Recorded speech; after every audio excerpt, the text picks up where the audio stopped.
Good morning. Good morning. Welcome. We're due to kick off in a minute or so just bear with us.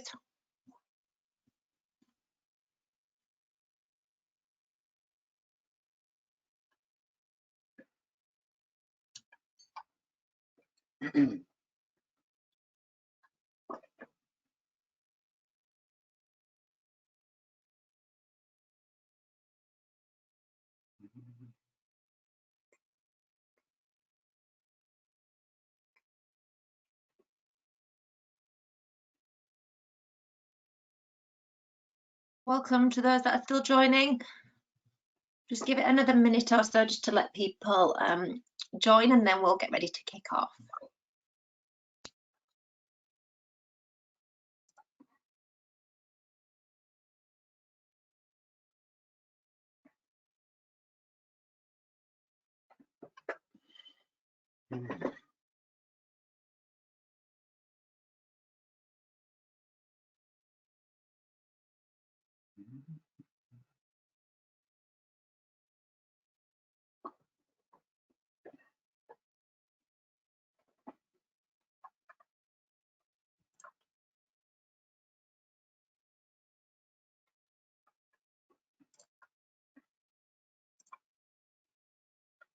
Okay, well, it's on the hour, so we'll get started, and if anybody else joins as I'm chatting, I'll get them caught up. But good morning, everybody. So welcome to the first in this series of our Power Platform sessions. It's really great that you can join us today and take a closer look at what is possible with Power Apps. My name is Kelly. I'm the Marketing Director here at Bespoke. We are an Ingram Elite Service Provider for Power Platform solutions. So what you're going to get today is a lighter touch, lighter compared to your traditional full app in a day workshops, just being that you can get a feel for what is possible, familiarise yourself a little bit more with Power Apps, and learn how it can impact you and your businesses and your clients. The aim of the session is to make you as a partner, like I say, become more familiar with the Power Apps environment, to understand the basics of building a Power App, how to connect to a data source, how to set up email trigger notifications, and subsequently how to build those professional looking apps. So that's what you're going to get from today's session. Whether you're here for upskilling yourself or just to find out if Power Apps might have a place in your service offering, it doesn't matter. You'll be able to take something from it for sure. In terms of rough agenda, this is, bear with. So rough agenda wise, we're going to be starting off with environment familiarization, building an app, connecting data, all before we break for lunch. After which we'll do a little bit more work on the app, set up our email notifications, and aim to finish roughly around 1:45 and just leave enough time for some questions.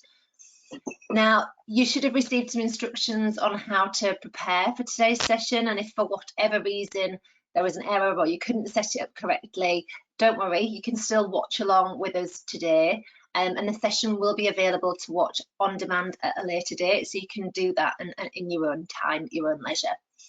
Now, you'll hear two voices today, myself and that of Zen, who is our Power Platform developer.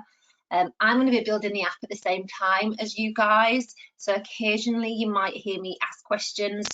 We've had feedback to suggest that this helps to regulate the pace, and as I'm non-technical, it means that I can really keep up, well, I try my best to keep up anyway. We would like to understand a little bit more about what brought you to today's session, so we've got a few poll questions that are going to be sent out, just 4 in total, the first of which you'll be seeing any second. And these are just to help us understand what brought you here, how we can help, what other sessions that you might be interested in going forward. Okay, and with that then, I will hand over to Zen, our Power Platform developer. Over to you, Zen. Thanks, Kelly. Hi, everyone. My name's Zen, and today I'm going to be showing you how Canvas apps can be used to create dynamic business applications with this low-code, user-friendly framework. So by the end of today's workshop, you should have gained some understanding as to how a simple, professional-looking real-world example can be built within hours or literally minutes.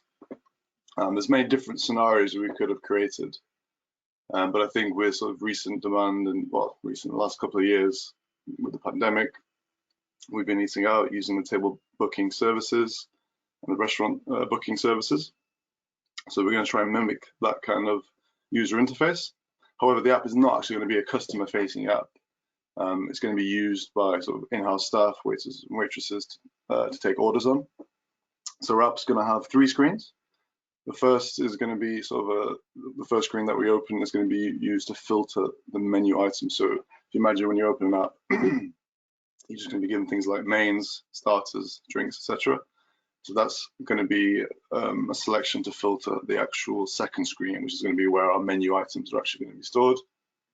And then on that screen, we're going to be able to add items to our order, remove items from our order, and then finalize our order, which will take us to a final screen, which is going to sort of imitate a shopping cart where the user can finally just send that list to somewhere within the business. Let's say in our case, the kitchen. So with that, let's dive straight into our Power Apps environment, which I hope you have open. If you don't, you can just type in make.powerapps.com and log in as your 365 user. I'll just give you a second.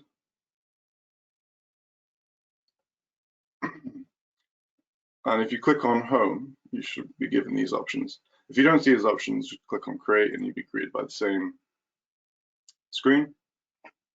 And we're just going to click on blank app.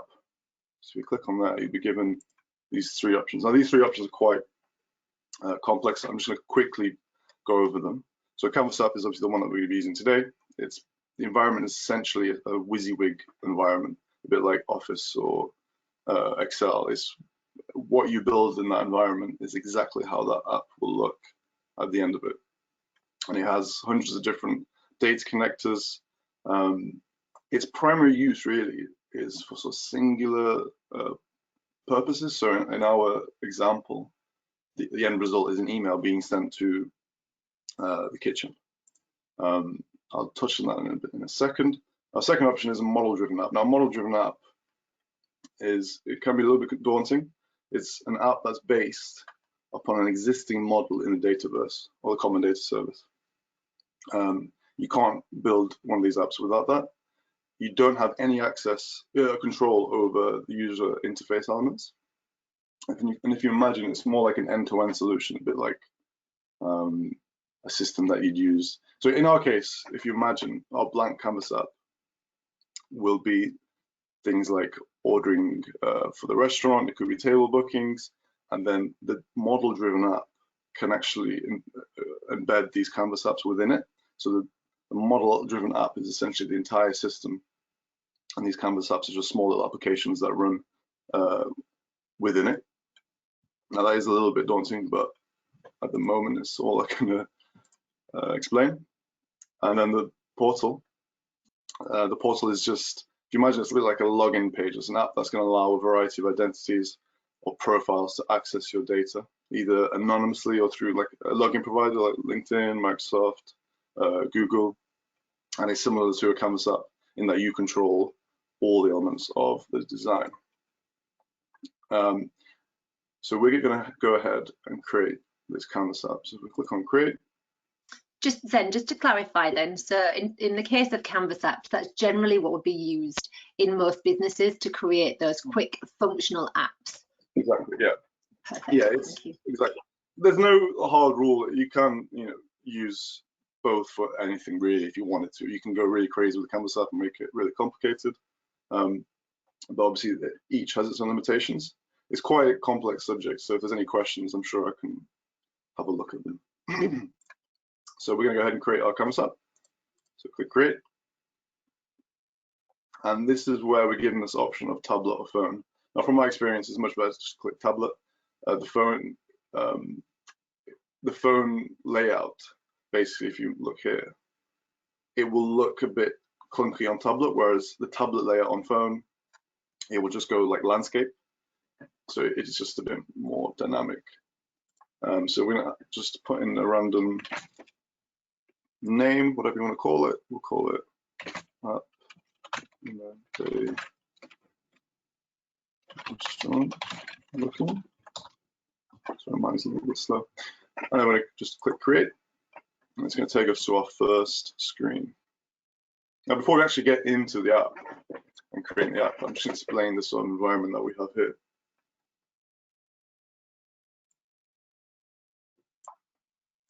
So it looks, very similar to any Office application that you've used, Excel, Word, etc.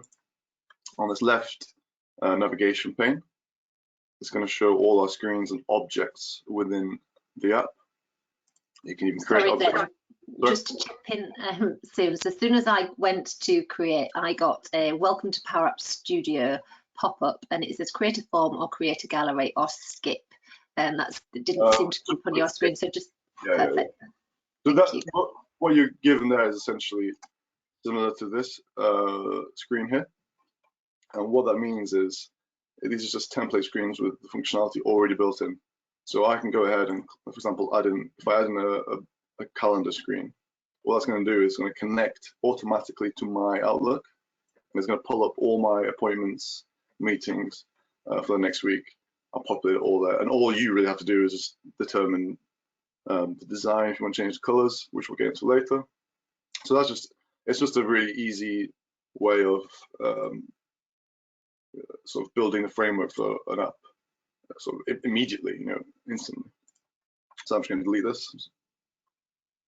So we go back to this environment here. We've got this left screen here, left navigation pane. We've got a tree view, and our tree view is going to contain screens and all the objects within those screens. We also have some components, which we'll talk about later. You can insert user interface elements as well from here, but you can also do it from up here. We've got our data connections. At the moment, it's added this Outlook connection because I added that screen, so it does it automatically. And we've got our media, so if we're uploading images or video, it will be listed here. Obviously, advanced tools, we can run our tests and monitor our app. You don't need to be too interested in that right now. In this middle section is actually our editor. So this is the screen, and this is it. If I run the app now on my phone or wherever, this is exactly how it would be presented. Just a blank screen. So anything I do in here, it's going to look exactly the same. And on the right, it's going to show the properties, the rules and settings of an object that has been selected. In this case, what's been selected is the screen. So it's giving me an option of I can change the fill, I can upload an image to be in the background, I can control that image, and we have loads of different advanced options as well. And obviously another important feature, which is the sort of low code formula bar. And this formula bar is very similar to Excel. It's the place where we're going to dictate how we want things to behave. And I think most of the Excel formulas that you find will be in here as well, along with hundreds of different functions. So as we progress through this workshop, I hope you'll get a better understanding of this environment. And I'm sure if you use Office applications before, you're going to be very familiar with it. Now, before we actually create the app, what I want to do is just quickly show our data. So I've got two Excel files that exist on my desktop. The first one being these I'm just going to say there, then, so these will have been sent out to you already as part of this, so it should be saved somewhere on your laptop, desktop, whatever. Yeah. So we've got two files, a categories file and an items file. So mimicking sort of a data model. And in here, we've got images. And these images are just hosted on our side. And we've got category ID. So if I go to the menu items, it will show a list of all our items on the menu. And then what we have here is we have a category ID, and that's just going to map these items to which category they correspond to. And then we've got obviously got things like description, price, and another image. So what we want to do now is we want to connect our app to those Excel files. We can do that through this button here. So if we click Add Data, and this is just giving us a little insight into the connectability of Canvas apps. So if I click on Show All Connectors, obviously the one we're interested in is import from Excel. But if you just scroll down, there's literally hundreds of different options, so you can connect to pretty much anything.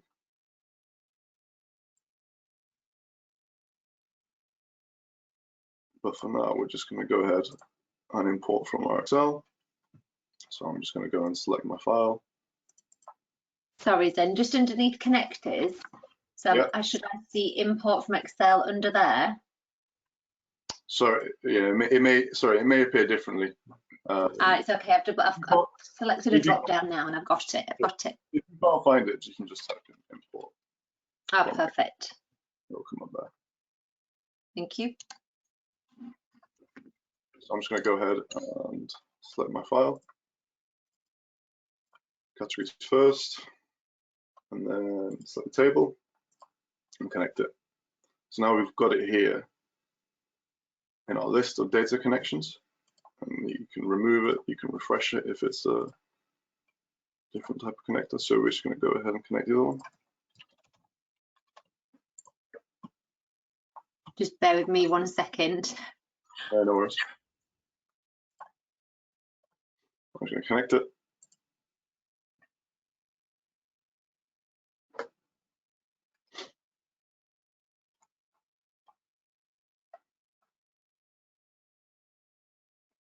Obviously, if you have a SharePoint list, you could do the exact same.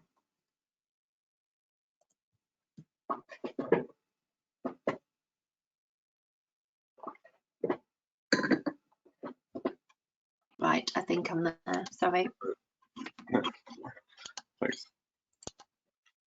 So now that we've connected our data, so in this first screen, we want to be able to display the categories, and then we want to be able to, sorry. Okay, your mouse is quite loud. So sorry, let me go on mute. So we want to display our categories. One really useful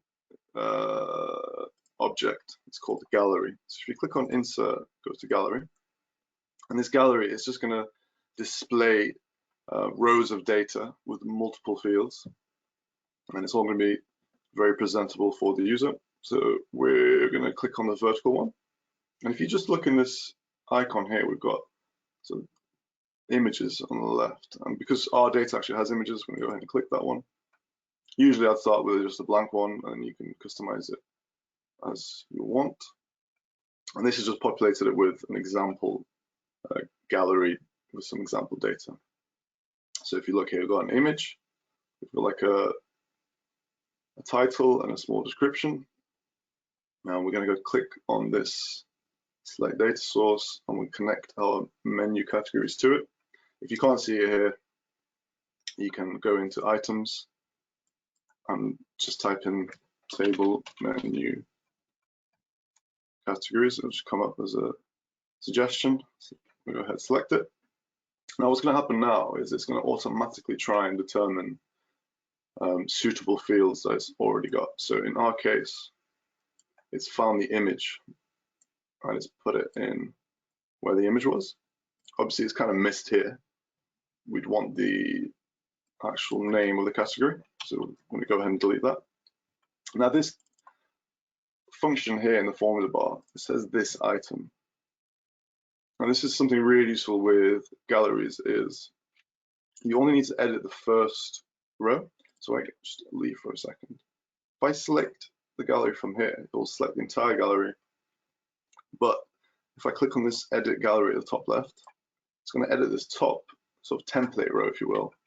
And then when we edit this template row, it's going to apply all those changes for every single row below. So we're not interested in any of these rows below. We can't edit them, we can't change them. We're just going to change this top one. So I'm going to go ahead and select this label. So yeah, I know there's nothing in there, but I'm going to select this label. And in the formula bar, if we click on the left drop down here, next to the formula bar, we're given all these different properties. I'm going to go to text. And then in text, we just want to display the name. So even, I know it's in the label below, but we want it to be in this title label. So I'm just going to get rid of this dot. And this item, all that means is it's referencing the row of data within the table. So it's referencing each row in this gallery within the table menu categories. So if I displayed the name, the type here, it should pull in every single one. So if I just replace it with type, so always make sure there's a dot after that argument. And it's pulled through all the titles, and I'm just going to delete this label. So if you click on one below and delete it, and now we've basically got our list. So I hope that was easy to do, easy to understand. So the next step is obviously just tidying this up a little bit, making it a bit more presentable. So I'm going to click on this label. I'm going to snap it to the center. See here? So see that dotted horizontal line? That's just snapping it to the middle of the gallery itself, of the template row within the gallery.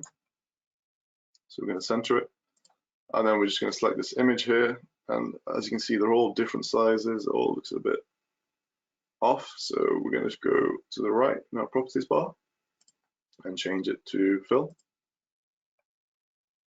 And now all our images are the same size, and it's starting to look a little bit more presentable. Now, the last remaining aspect of the screen is just this white space at the top. I'm sure if you've used any kind of in-house application, or any application itself, we're going to usually have a ribbon at the top. Now, the ribbon could have navigation, it could have user interface of buttons as well. What ours is going to have a title, categories in our case, and we're just going to include a logo just to add a little bit more feel to this application. So then, just to wind back a bit, so I've got a small cafe perhaps, or a small restaurant, and I created my Excel list which details what my categories are: starters, mains, desserts, etc. And then I've got subcategories within each of those. So we're just at the point now where we're defining the categories, but we're also just kind of putting some kind of front end aesthetic on this, so as what people would see and choose from. Is that correct? Exactly, yeah. So what we're going to do now is basically we're going to finish off the design of this screen, but also establish a consistent design for our following screens. Thank you. There's a great way of doing that, which is something called a component. Now, a component is a really useful feature in Canvas apps. And what it is, it's like a container. It could be any series of objects within a container. And once you create that container, you can place it in any app or in any screen, and it'll always look the same, behave the same. So in that case, you can just edit it in one place. So in our case, we're going to create a ribbon in a container. So what that's going to do is we're going to put that component in all our screens, and it's going to look exactly the same in every single screen. And if we want to tweak it, we can just go back to the actual component itself, edit the component, and then that change will be reflected in all the locations that we've used it. So, you could just create like a ribbon here in the screen itself, copy and paste it, but it's gonna, if you want to change it, you have to change it in every single screen, and it just gets a little bit, messy and time consuming.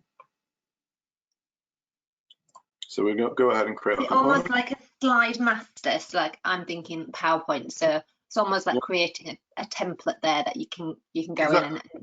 Yeah, exactly.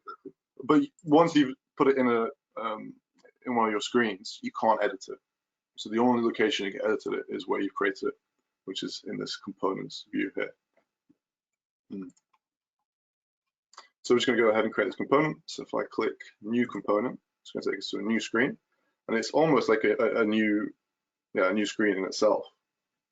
And here you can make it look however you want. I've already got my properties set up just because I know what color I want, and I know what size I want. So we're going to change the height of this screen to be 1366. So if you just go on this right side here and just type in 1366 in the, ooh, I put it the wrong way around, in the width, sorry, and then we change this to 100, enter. So straight away it's looking more like a ribbon. And these are just, I just know this is the dimension because from trial and error, I'm just saving you some time. And then we're going to change the fill. You can choose whatever color you want really, but I'm going to match the Bespoke logo. So we're going to go 10 red. Obviously, I'm sure you're familiar with sort of color pickers. We go to custom, 10 red, 207 green, and then 175 blue. Hit enter. It didn't do anything. Why didn't it do anything? Ah. So we've got this final sort of transparency. I'll change it to 100. It's going to make it completely opaque. Obviously, when it was 0, and then it's completely transparent. And you can vary that. You can go to sort of semi-transparent, and it will just look paler and paler. I want it fully opaque.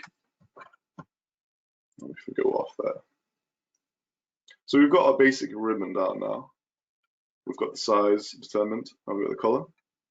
So the next thing I want is an image, or in our case, a logo. So if I click on media, if I go to this top ribbon at the top, insert, click media, and select image. And I want it on this right hand side over here, so I'm just going to drag it over there. And then in our properties bar, I'm just going to select image here, drop down, and it gives you the option of adding an image file. So I'm just going to select that, and I'm just going to, you can use any image you want really. I'm just going to select this logo here. Click open, and it's just going to stick it in. It's quite small, so I'm just going to increase in size. You can edit it pixel by pixel if you want to, but I'm just going to drag it until I feel it's the right size, which I think is fine there. So you can literally control every pixel on the screen if you want. In our case, it's not so important, so I'm just going to leave it as it is. And once we put this in our screen, we can just have a quick look, see how it looks. If we need to tweak it, we can tweak it. So this is our component. It's called component 1. If I go back to the screen, I can now insert this new component. And I can do that by going to insert. If I click on custom up here, it gives it as an option, the first option here. So it's called component 1. And go ahead and select it. And it's put it exactly where we wanted it, which is right at the top. This logo is a little bit, I want a bit more to the right, so I'm going to go back to components, go back to the image, and just drag it a bit more to the right. And that should be reflected straight away. So here it is. So that just demonstrates how useful that can be. You can just have components out, not only within an app, you can export it and use it in different apps. So if you've created one login page or something that you want to use elsewhere, you can just go ahead and do that and just put it in as many apps as you want. It's a great sort of time-saving device.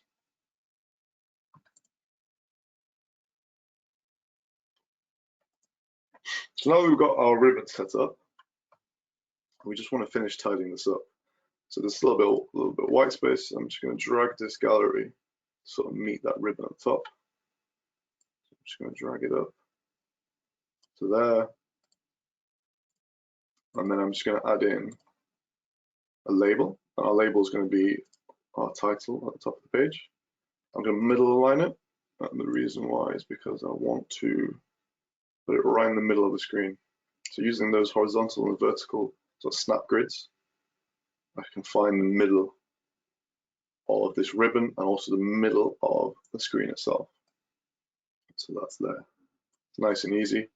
So once again, you don't have, you can specify, you can try and find out exactly which pixels it corresponds to, but it's much easier to use those grids. I'm just going to replace this with categories. And just like a text box in Word or Excel, I'm just going to go to the right here, the properties pane, and make it a little bit bigger. And then I'm going to make it white just to sort of fit in with that logo. That's at the bottom here, and the color, the text color. Make it white. Or actually, I might just make it semi-bold just to stick out a bit more. Make it a little bit bigger.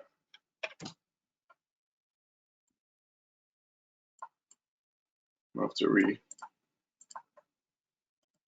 it, so it's back in the middle. So we've got our basic sort of look and feel of our app set up at the moment. There's one more thing we can do in terms of the design.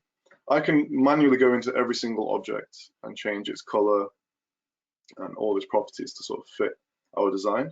So that is quite a slow process, and for some cases you have to do that. But there's not only the color of the object itself, but if I hover over, for example, this arrow, it does change color. So every object will have its own set of properties. So like it'll have a property for, if I just demonstrate it, we've got a hover color, a hover fill, and then a pressed color and a pressed fill. So that's just different things. You know, when you click on a button, it's going to change color.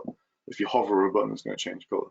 So we can manually determine every single object's color and how it behaves. However, there's a really useful feature, and that's called themes. And I'm sure in Microsoft Word and other Office suites, you can do exactly the same thing. So if I click on themes here, this is in the home, we're given this option of different themes. And what that's going to do is going to change every single object's color profile and background color as well. So I just select some, for example. Maybe that's a bad example. See how it changes to sort of get a dark orange. Oh, it's gone to gray background and red buttons. Put lavender here. So we've got all these different options, and that's what's going to apply the same changes across every screen. I think currently we have blue. I'm going to be really boring. I'm just going to select gray, just because we've already got quite a bit of color at the top on these images. We don't really want to add any more color to it. So now we're just going to go ahead and save our app. So if you just click on File, click Save.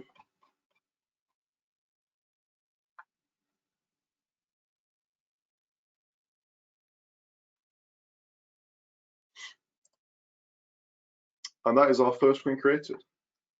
At the moment, we don't have any functionality in place because the only functionality required from this screen is to take us to a second screen with a filtered list of menu items based on our selection in here. So if we would select starters, it would take us to the next screen and with a list of starters. However, obviously we haven't created that second screen yet, so we can't really do anything as of yet.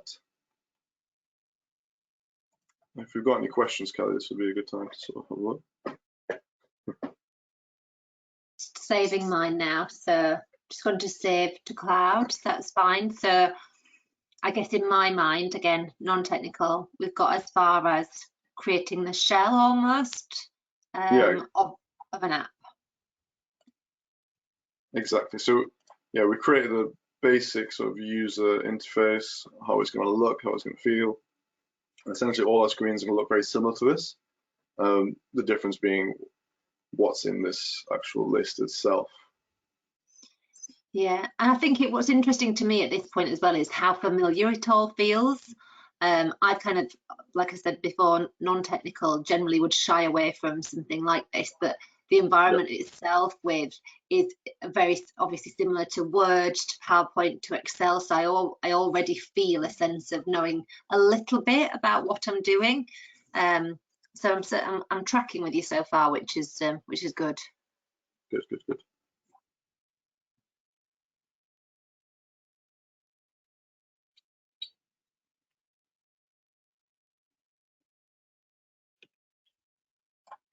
Okay, so now that we've got our first screen set up, we can go ahead and crack on. So we're going to go back to our environment. We're going to click New Screen. and we were given those options again. We could have used this one here because that's very similar to what we're doing. However, I just wanted to sort of slightly customize it a bit more. And we're just going to click blank.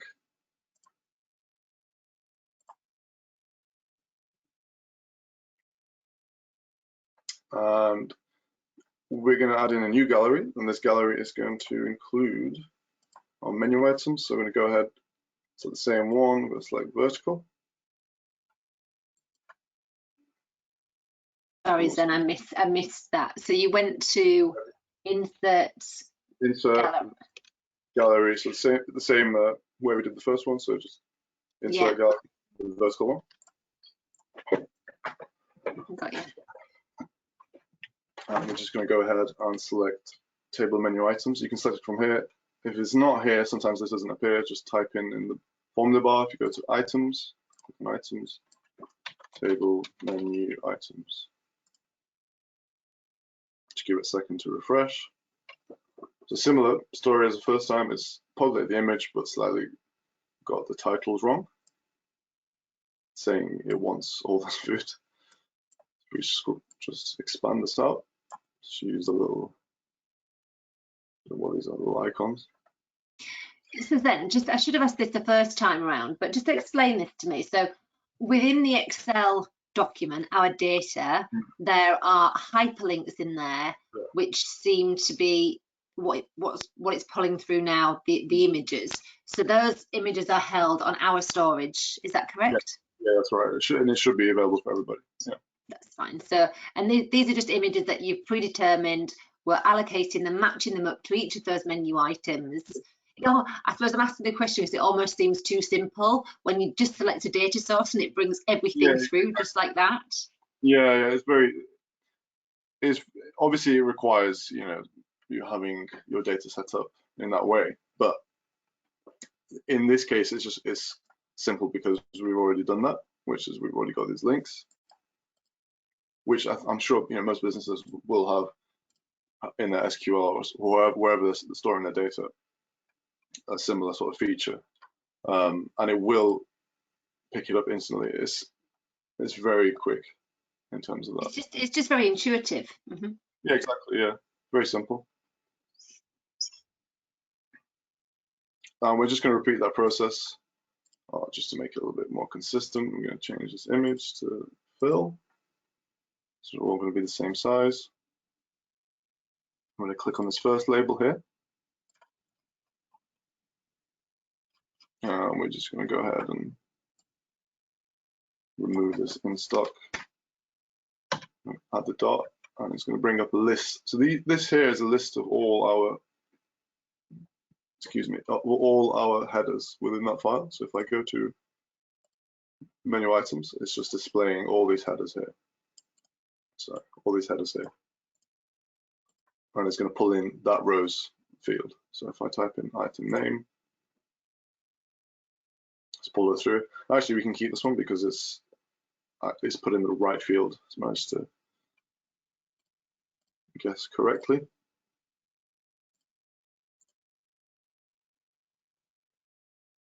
Now we've got our list.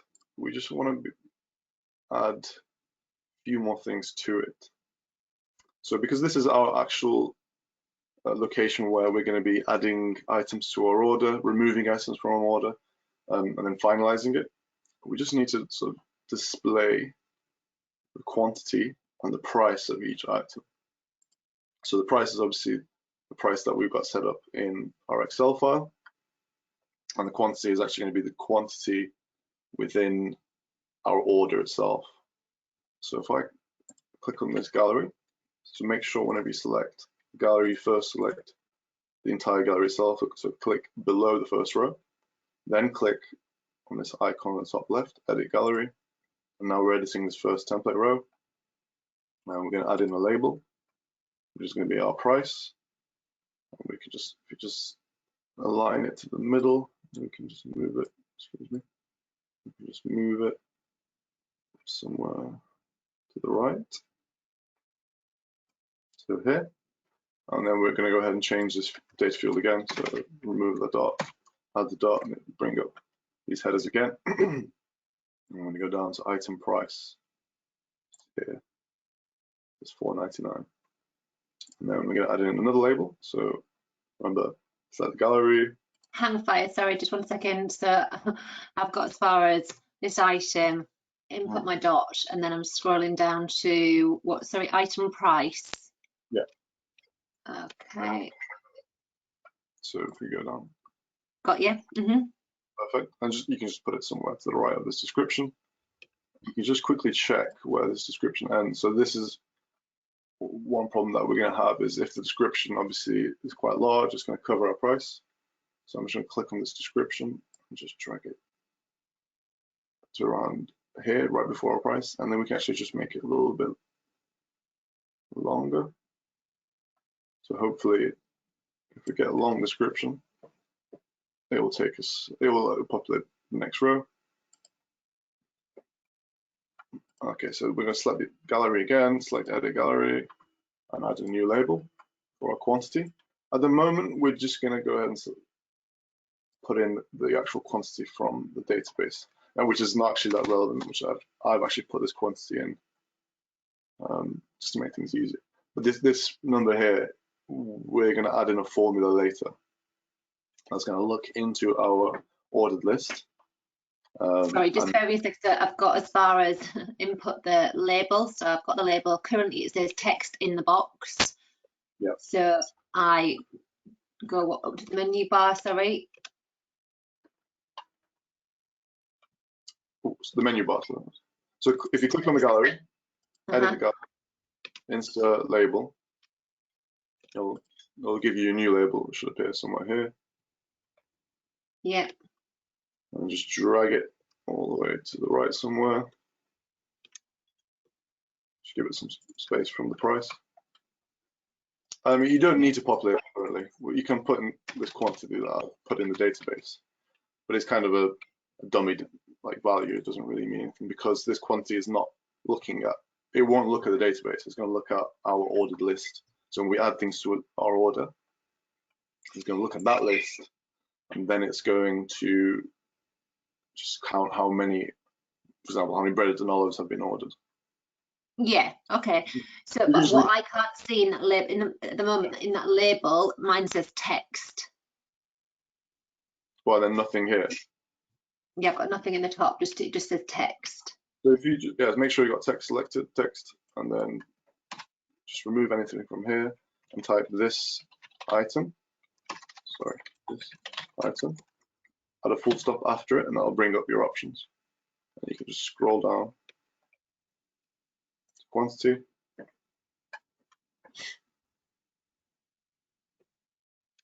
Okay, got you. Yeah, it's not so important right now, but it's just for to make it sort of presentable at the moment. And then finally, what we need is just a couple of icons to enable the user to add and remove these items from an order. We won't add the functionality just yet. I'm just going to go ahead and remove this icon first because we don't need it. So if I just delete that, just select it and click delete.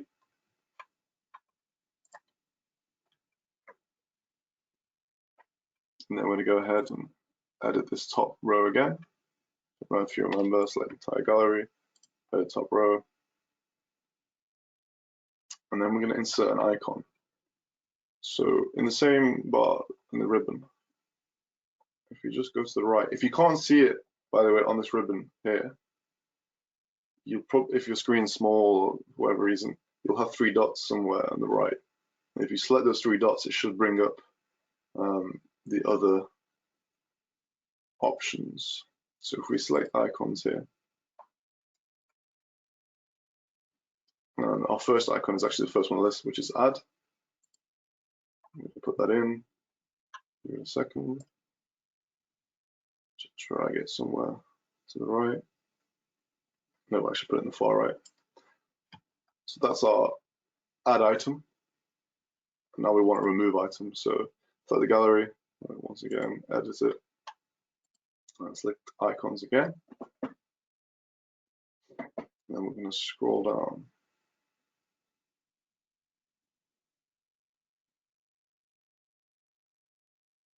until we find a horizontal line, just to sort of imitate a minus. I can't remember where it was. There it is.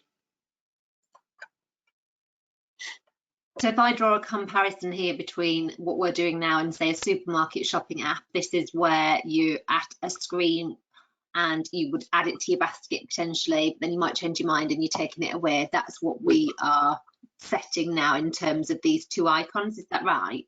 Exactly. Yeah. So if you know the waiter or waitress is taking someone's order and they actually change their mind, we need to have the ability to remove that item.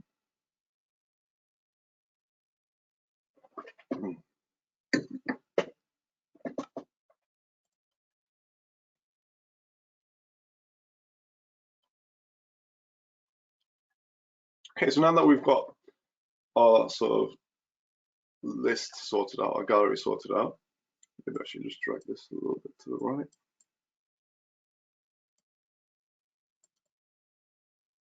And you can just tweak it as you want. I might actually move these around.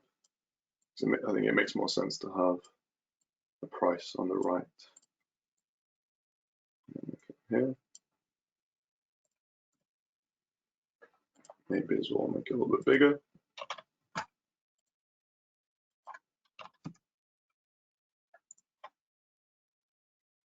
We need to add our ribbon in as well. So I'm just going to reduce the size of this gallery. And once again, go to Insert, Custom. If you can't see it here, obviously click three dots and it should appear there. Click on component 1, it should put it in. So it looks exactly the same as the first screen. And I'm just going to resize this gallery so that it starts exactly where that ribbon ends. So it's literally exactly the same as our first screen. We can actually check that by just flipping through our screen. So if I click on screen 1, it should look pretty much identical. And this is a good way of just like testing the consistency of a user interface. It's just flipping through screens. And if something's slightly off, you'll be able to see straight away, so spot the difference. And you can make this as consistent as you want. So I don't like these big icons. I think they're a bit grotesque. So I'm just going to reduce them to around 40. Let's give that a try.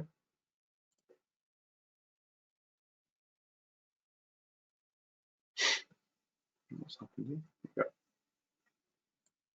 And realign them. When you resize something, it will invariably put it out of where it was. What was that, Kelly? Sorry. Yeah, I was just going to say, sorry, when I added my plus button, for whatever reason, I only got 1 and not 4. Well, it wasn't. I've just got a plus icon on my bread and olives, but not all the way down. I think what's happened is you've selected, text, and then you've put in, icon, like this. So you've got in, and just, if you insert it like this, it will appear. Yeah. So just delete that. Okay. Select the gallery. Make sure you click this edit gallery icon in the top left of the gallery. And then when you insert something, it'll insert it into the gallery itself. So if you go back to the icons and add it in, see how it should got you. Through. Does that work? Perfect, thank you. Perfect. And obviously, Kelly, you can just go ahead and resize that, make it look a bit more appealing.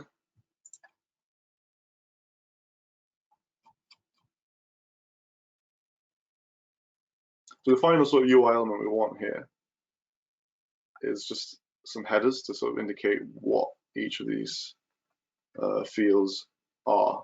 So I'm just going to drag this down a little bit. And then I'm going to add in 1, 2, 3 labels. I'll create one label here. It's just going to tell us that this is the item itself. I'm going to add another header here, and that's just going to be the quantity. Maybe central line it.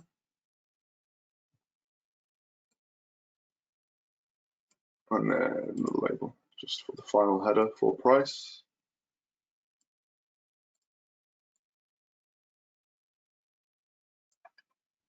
I can go in and edit them. So I'm just going to click on my first header, make sure that text is selected here, and drop down, and then I'm going to go ahead and change that to item name. And then we go to our second header and just change it to quantity.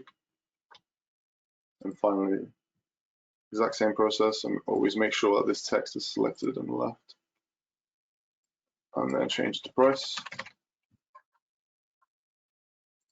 And then now we're just going to go in back and select them all and apply a different sort of font or font size. So I'm going to make it maybe 18, so maybe a bit too big. 16. I'm just going to bold it. Maybe that's too bold. I'm going to make it semi-bold.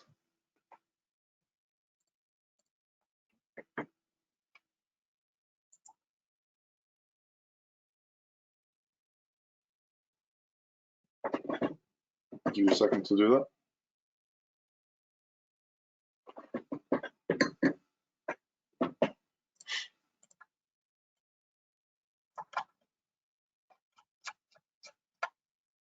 I'm just doing just on price actually now, so just bear with me.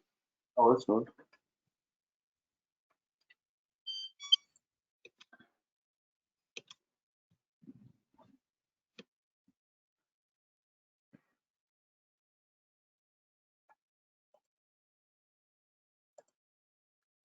I think the beauty about this as well is that a couple of times I've selected the entire gallery and then ended up with selecting a label and then it applying numerous ones, but it's quite good then you get a feel for actually it's dead easy to delete that and to go in and add another one. You can kind of self-correct.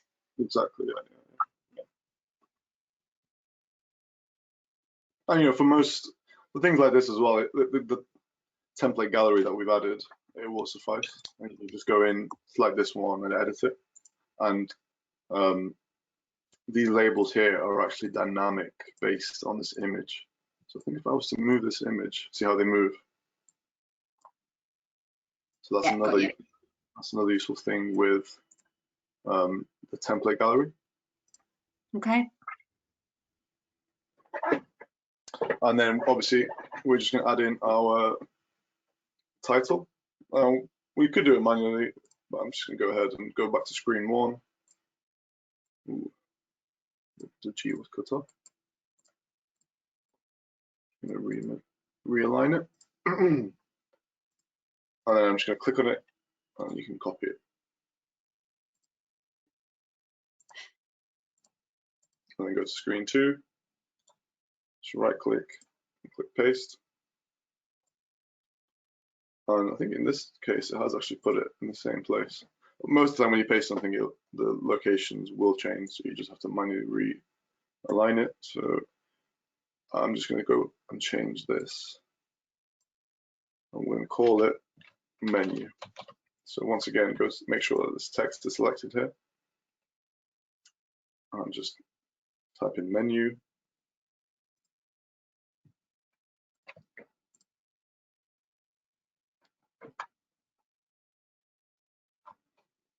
Got a few options from what I can see there when you're changing the name, because you could do it in the bar at the top, or you could do it to the right hand side. Is that correct? Yeah, you can do it. You can even so there's three places basically. You can double click on labels and you can type in whatever you want in there, just like you would in Word or Excel. You can look at the actual properties here. So this has all sorts of things going on. We've got a color, border color, the height of the label. We've even got this on select where we can say if the user selects the label itself, we can dictate what will happen if the user does that. Well, for now, usually labels you just use to display text. You wouldn't really make them complicated or anything. We have other elements for that. We've got buttons and icons that can handle that kind of thing, which already have a preset color and theme. So if you hover over it, it's going to change color, which is going to let the user know this is a clickable object. And just to sort of quickly demonstrate that, there's two ways we can actually test this app. We can click on the play button in the top right here, which is going to preview the app. Or if you just want to quickly test something, you can hold Alt, left Alt, and then you can see how my mouse changes from the cursor to like a hand. If I hold Alt, this is how it will be presented to a user. So when they're looking through the app, when they hover over something, see how it changes to a clickable object. Obviously up here, there's nothing, I can't change it. But if I was to add something in the on select, it would.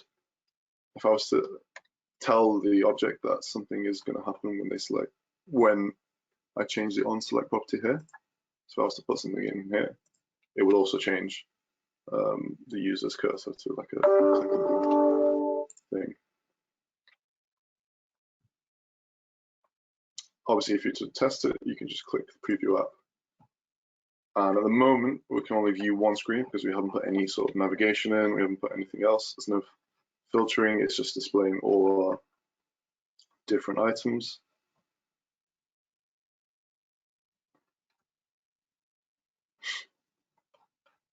As an app builder yourself, so is that common is that like best practice?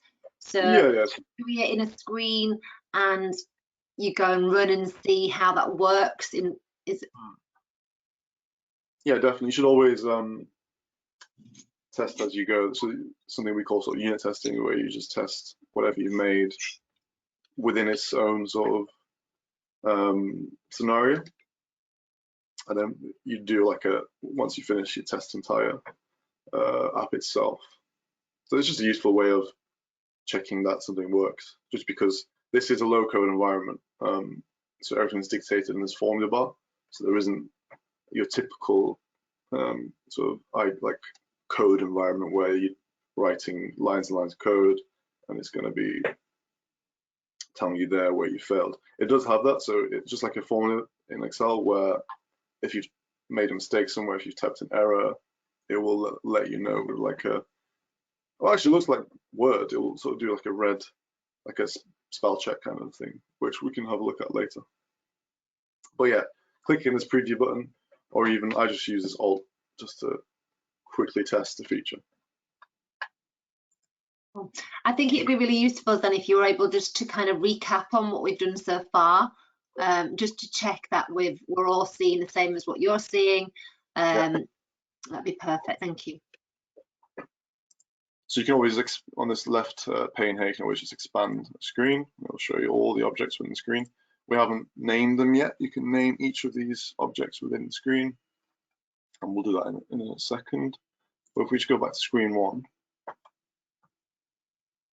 So far what we've done is we've created two screens. First screen being a list of categories. Second just being a list showing all our items from our Excel files. So we've got our categories and we've got every single item from our menu items list. We've established sort of a basic user interface. We've established a ribbon. We've established how the data is going to be displayed.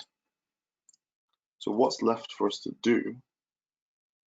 And also we've added our icons. So we've set up our two screens to be linked later on. So I've made sure that first we create all the user interface elements. That's how usually you would develop something. You'd create a basic skeleton so that you've got something to actually work with later on. So what we're going to do next is we're going to connect these two screens.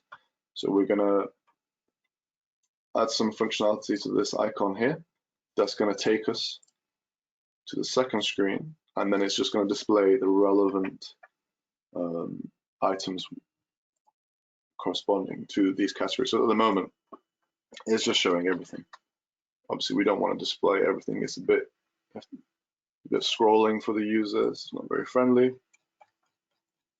So thinking of this as a user then, so we're at the point now whereby I'm a user, I'm going onto an app, I'm wanting to start ordering something, I'm at the point with my categories. So now we need to get to a point where we tell the app what sits in each category. Is that right? Exactly. So the staff are going to open this up. This is the first screen that's going to be greeted. They're going to ask, you know, do you want drinks? They're going to click on drinks. That's going to take the user to the next screen. And hopefully when they select drinks, it'll just show, like, it'll kind of look like this, basically. It'll just show what drinks they have available. So it just speeds up the process a little bit more. And then obviously from this screen, if we want to go back to select our categories, we want some kind of navigation, maybe in this ribbon bar at the top, so that when the user selects it, it takes them back here so they can select a different category. And then on this item screen, they also finally want to be able to finalize their order. So when they add things to their order, they want to finalize the order and send that order somewhere else, and maybe to the kitchen. So later on, we're going to have a button here that's going to do that. We're also going to be adding a total at the bottom, maybe just to help the staff if they need to know like a running total, and then also like a count of how many things are in the cart.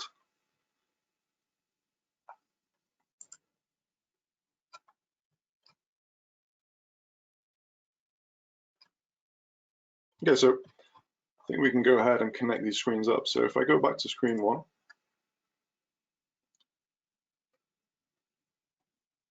if I select this gallery again, and then I select this icon on the far right, we click on this drop down on the top left.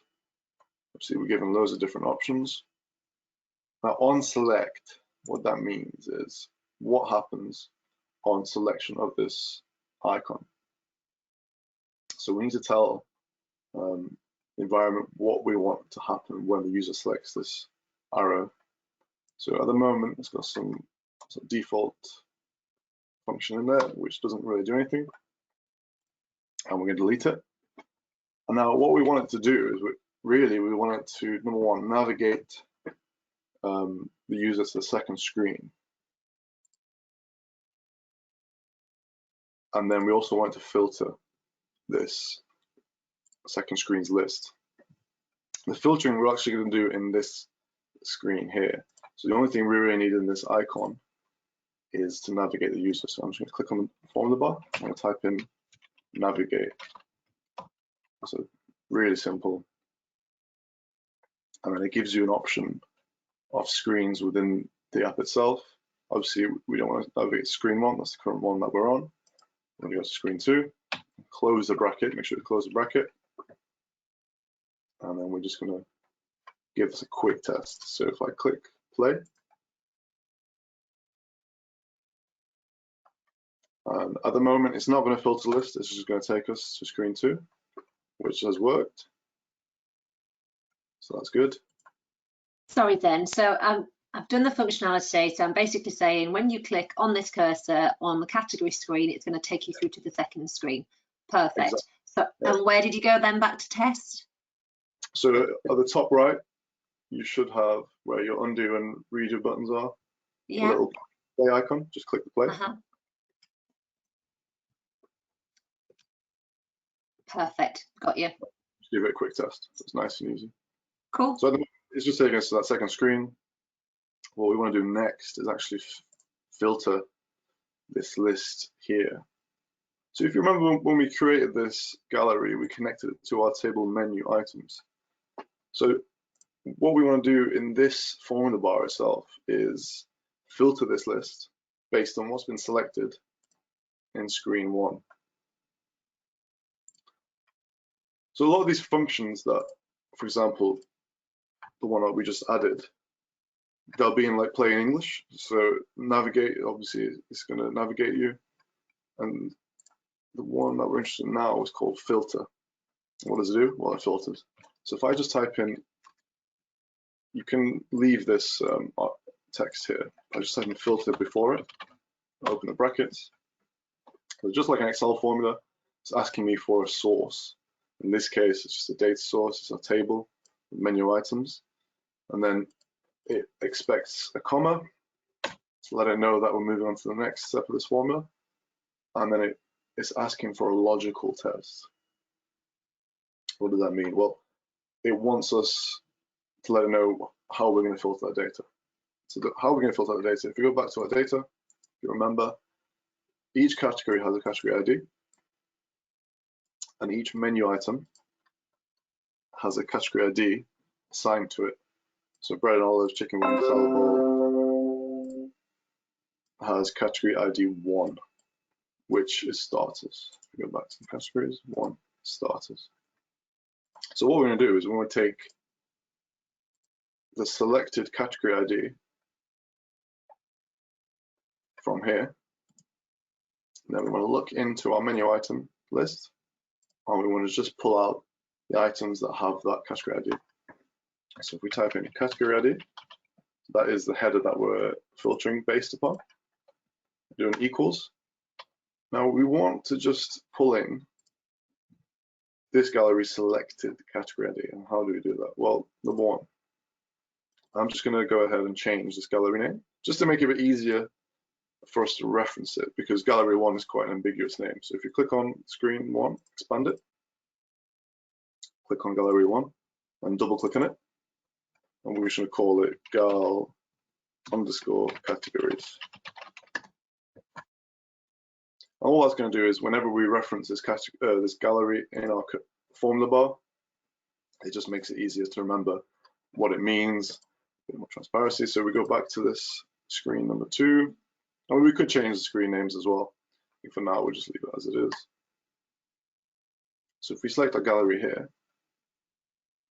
remember we've got this filter here. Now for the moment I've broken this formula. So it's giving us that red sort of squiggly line, just like a Microsoft Word spell check. It's complaining at the moment that doesn't really mean anything because we haven't actually put anything in there. And each of our objects has errored on the gallery with these red crosses. So it's a great bit of feedback to let us know something's gone wrong. Basically what's happened is we've removed our data source for this gallery, so it can't display anything. That's why it's empty. So we can go ahead and finish off this formula. So how do we actually pull through the selected item from this gallery categories on screen 1? Well, first off, we need to reference the gallery. So gal underscore categories. You can just hit tab if it suggested it. And just like when we referenced this item in the gallery, so when we were trying to reference an individual row within the gallery, we're going to do the same here. So because this is an object, we can put a full stop in, and it's going to pull through basically all the properties of that gallery. So it's even going to pull through the color, border color, so pull through the fill, and that's obviously, if you want to really be consistent with your user interface, you can do it that way as well. You can something that we've used quite commonly is like a custom screen that the user will never see. And then you create objects on there, let's say a button. And then every button you create from then on will just reference that button. So you can change one button's color, its hover fill, all that stuff. And when you change it at one place, it will change it everywhere, because every single button in your app is referencing that original hidden button on a hidden screen. That's just another really useful feature. But for now, I'm just going to find something called selected. So if I put in the full stop, and what this selected is referring to is the entire row of data that has been selected in this screen. So we don't actually want the entire row of data. What we want is the category ID within that row of the data. So this selected, if you imagine this gallery here is like the entire table, then this is 0, so we want to get even more specific. So we want to add in another full stop. And it's given us all those headers, but it's also given us the objects within that gallery row. So things like there's a separator, which is like this line here. There's the labels. So it's pulling through everything. The only thing we want is obviously the category ID. So let's select category ID and then close the brackets. Give it a second and it should populate. Now at the moment it's populated with the starters. When the user actually uses this, it will be empty if they haven't selected something on screen 1. Obviously that's not going to be possible with the way we're going to build the app. The first screen that's going to be greeted to the user is this one. So they won't be able to get to screen 2 without selecting something on this first screen. So at the moment it's just taking that first selection, which in our case is the starters. So straight away you can see it kind of worked. It's filtered this gallery based off the selection on screen 1, which is the starters. So you can see just the starters here.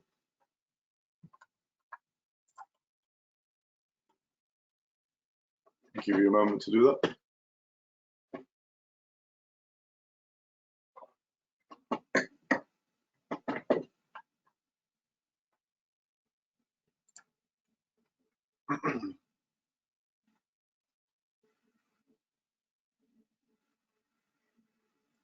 So the final bit that we want to add here is just a little bit of navigation to help the user go back to that first screen.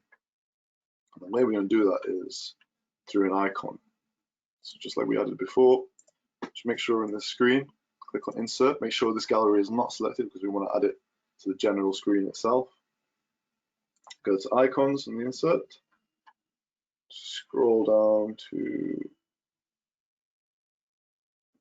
well, let's say left, because it's going to indicate to the user that we're going backwards. And we're just going to align this to the middle of our ribbon, somewhere there.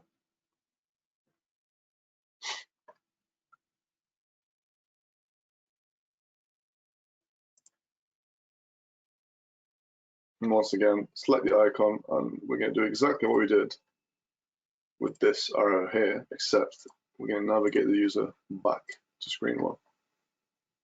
So make sure onSelect is selected, click on this drop down, go down to onSelect,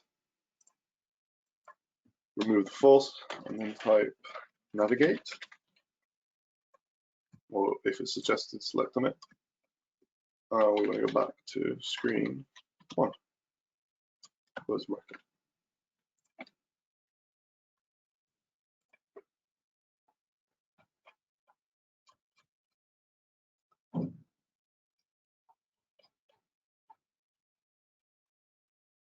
I'll give you a moment just to do that.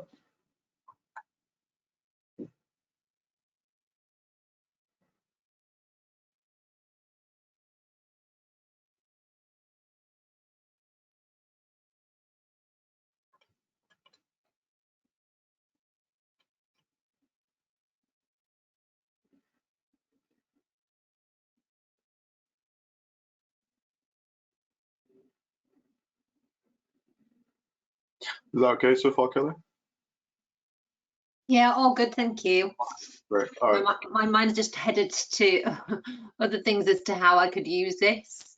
Even, I guess, from my perspective within a business, just gaining feedback from people, I guess, a team app for people to submit ideas, data repository. I guess there's so many use cases for Power Apps.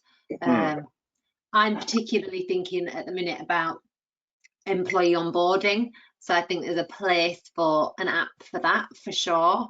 Approval requests, holidays, expense approvals. I guess the use cases are endless, really. Yeah, exactly. So it's good to for me. I mean, I can't see that I would necessarily need to create apps on a daily or weekly or monthly basis myself, but it's brilliant to see how we can use them, and I guess from my perspective how I can help market Power Apps to the partner network. But you know, in our case, obviously we've just got back to the office, so we've actually made like a quick like office booking system, just because we want to monitor how many people are coming in. And it's very similar to what I demonstrated before, where we added that screen with, if you imagine like a calendar. Actually, the app we're making now is essentially the same, because whatever happens in the beginning, the end result is an email or notification being sent to someone else within the business. and then they can just respond to that email however they want. But, you know, it's great. It's just so, you know, in terms of the calendar, we can quickly just pull through some of my own meetings, and it's so quick. I won't show it just because, in case I've got some private meeting. I'll just delete this.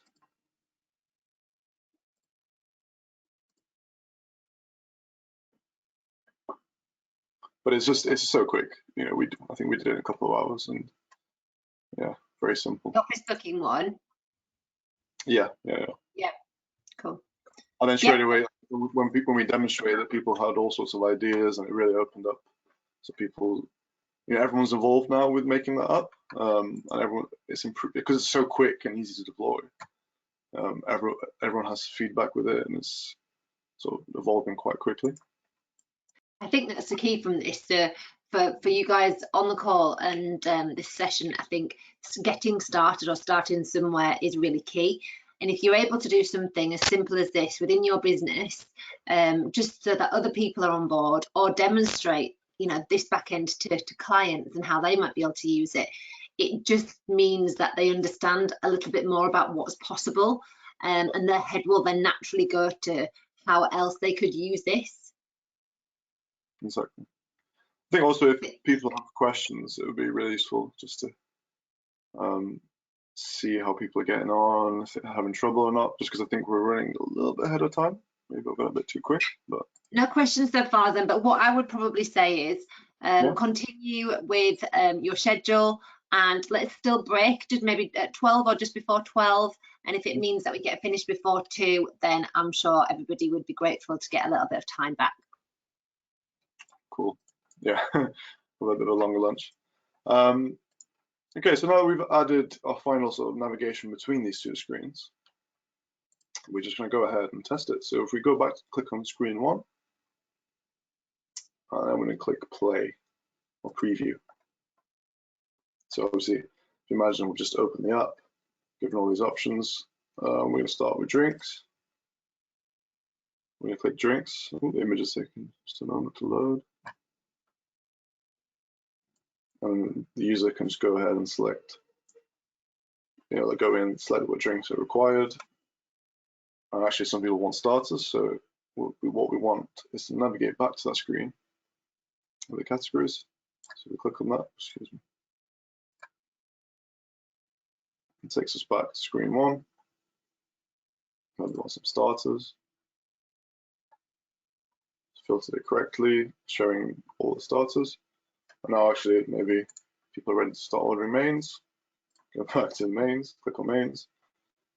So as we can see, it's filtering it correctly. So that's all we really want from this test. So we've got the ability to filter, but now we've also got the ability to move within our screens. So we're starting to see foundations of the app itself and the navigation. So we go back to screen 1 and just double check this dessert. And we're giving these desserts.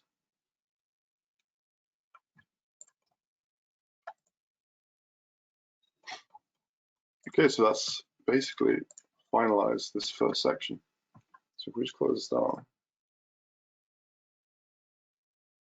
Summarize, we've managed to build the basic look and feel of this app. We managed to build navigation between the two screens. We've also managed to filter a list based on a selection from another screen, and we've displayed the fields within our menu items. So the next step is essentially creating the ordering functionality. So we've created the bare bones of this app. We create the look and feel. What we need to now do is create the functionality. So actually make this app into something that's functional. And finally, we're going to add in some notification via email. So our last screen is going to be something that mimics like a shopping cart, or just somewhere like a summary of our order. And these icons here are the ones that are going to take us there. So not take us there, but it's going to add each item into that list. So that is actually this first section finished. Kelly. Then I don't know if how long would it take to get onto the next stage? I think if there's something we can be doing now, I think crack on up until 12, even if it means that we've got a little bit further ahead. We'll still continue to break at 12 until 12:30, and like I say, after 12:30, if it means we get finished earlier, fine. But let's plough on to the second, get as much done as possible before 12. So there's a few more things that we want on this screen before we can actually create that third screen. What we want is to temporarily store selected items from this list, like a temporary sort of data store, and we do that through something called collections.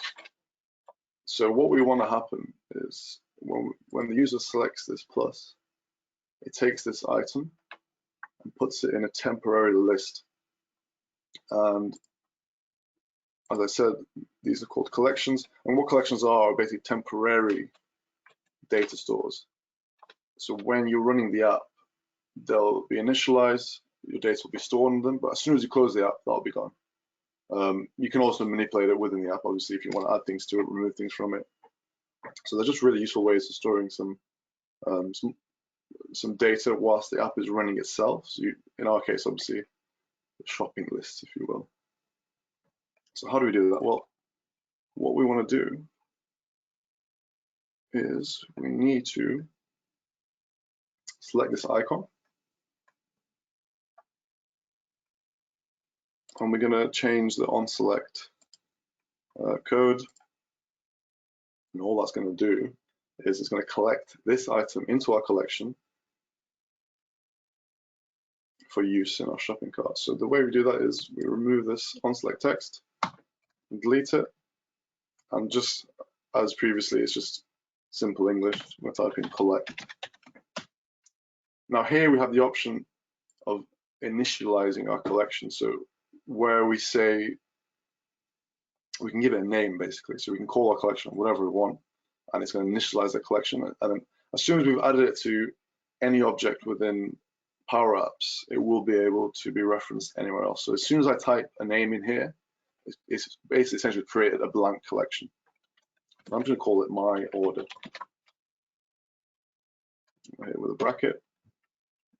And then the second argument in this collect is asking us what item we want to store in this collection. So if you go back to, in your head, to when we created this gallery, we had that argument called this item. And this item was referencing this row within that table. So in this case, this item is going to take the entire row of ice cream. So if I go to menu items, if I go to menu items, I'm just find ice cream. This item is essentially referencing this entire row here. And what we want to do is we want to take this entire row. If you imagine, this is going to be our collection. And once we add this entire row into our collection, let's say this is how we're going to do it, it will actually pull through all the headers as well. Then, just to check, am I supposed to be doing this in the Excel doc now? No, sorry, no. So I'm just demonstrating our collection works. So if you imagine this is our collection in Power Apps. Okay. So say we've added ice cream. Yep. Into our collection. So this item in our properties, it references the entire row within the table. Okay. So it was a little bit confusing, sorry. So what we want to do is in our collection, we'll take the entire row of data and put it into the collection. Just like I'm doing here, sorry. Essentially, this is what's going to happen. When we add the ice cream, it's going to add in the row, and it's smart enough just to know it's going to take the headers through as well. So it's creating a new table within our Power Apps environment. So to do that, just type in this item, close the brackets, and as you can see, the text color has changed, and this sort of turquoise means it's a successfully created variable. So the collection itself has been created successfully, and now I can reference it elsewhere in my app. We can quickly just have a check of it. So if I go to File, so if you click on File, got this option here of collections, and it's called My Order. And if you look, it has taken all those headers from our table itself. So it's going to look exactly like how I've shown it here. Obviously, it doesn't have any data in it yet because the user hasn't run the app. No one's added anything yet. But it's taken all these fields and populated the collection. So we've got our second, we've got our collection set up. And we can go ahead and carry on with it. So we've got a collection here, My Order. And then we just need to finish by being able to remove from our collection. So if you click the minus icon, the horizontal line, make sure you select it, remove this text at the top, and what we're going to do is type in remove. So as you can see, it's pretty much English. It's very similar to the Excel formulas, and it's asking us for our collection. So we're going to type in My Order, and once again, we're going to do exactly the same. We're going to type in this item, close the brackets. So both these bits of functionality work almost identical. It's just one's going to add and one's going to remove, and it's that simple.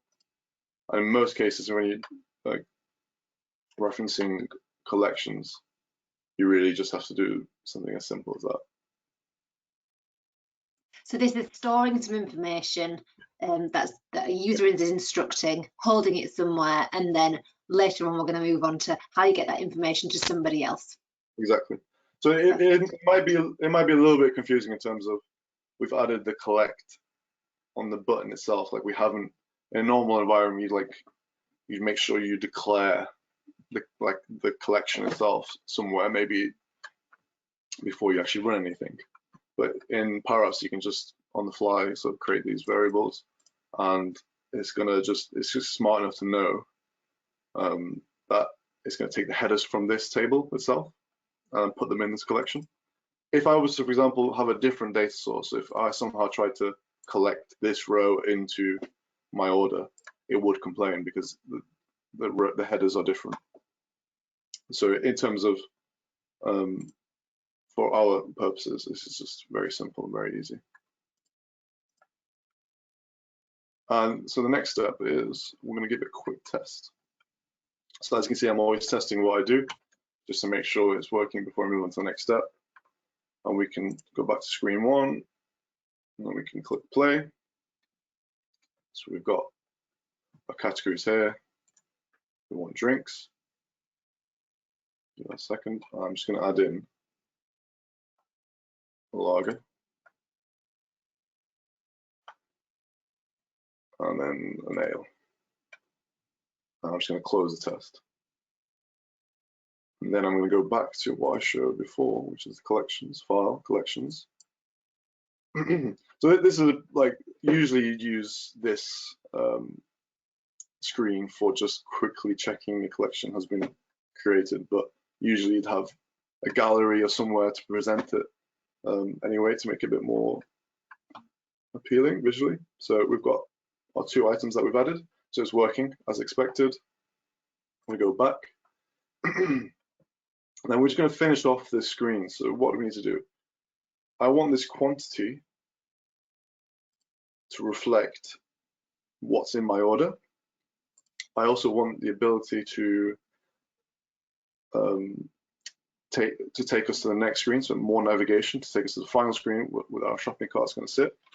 And I also want like a running total at the bottom and a running sort of quantity at the bottom, just because as you're moving through different screens, if you're going back to the starters, mains, drinks, you want to sort of know that something's already in your order, just because you can't really view what's in the order exactly. So we're going to go ahead and change this quantity. And there's a few different ways of doing this, but I'm sure if you're used to Excel, I'm going to do exactly the same. So I'm going to do a countif. So countif is just going to count the number of rows within something based on a condition. So in our case, I want to count the number of rows in my order. So if I put my order, give it a comma, always make sure you've got a comma between, so you can use this little suggestion at the top, so it's telling you what the form is expecting. So now it wants a condition.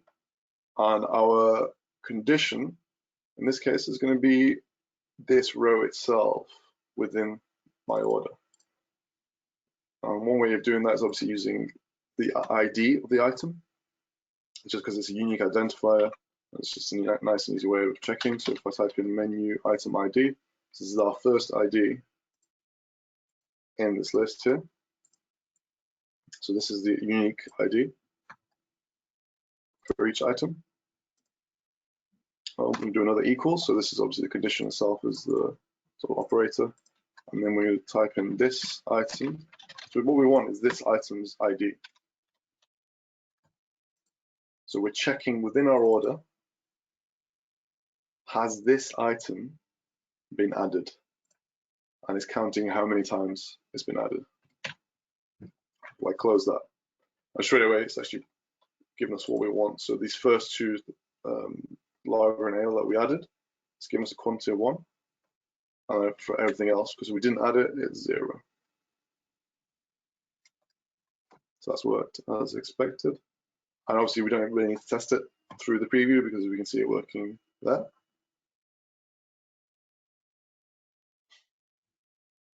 And then finally, I'm just going to copy this kind of formula at the bottom of the page just to give us a running sort of total of how many things are in the actual order. So I'm just going to reduce the size of our gallery a little bit, maybe just so it shows 3 items. And I'm just going to add in a label. Maybe drop it around here. So if you go back to, the top ribbon at the top, click insert label, and just drag it down there. And I'm just going to add in another icon. So if I click on insert, go back to icons, and I'm just going to add in a shopping cart just to sort of help visualize what our count is. I'll show you what I mean in a second when I find the shopping cart. So if you go to icons, click on insert, go to icons, and keep scrolling it until you get to the shopping cart. Obviously, as you can see, there's just a whole host of different icons, and you can add in your own images and use them as sort of buttons if you want, but it just adds a little bit more complication. And to be honest, these icons pretty much give you 99% of what you need anyway. And obviously, the icons themselves will have different color options. So when you hover over it and click on it, etc. I may have gone past it.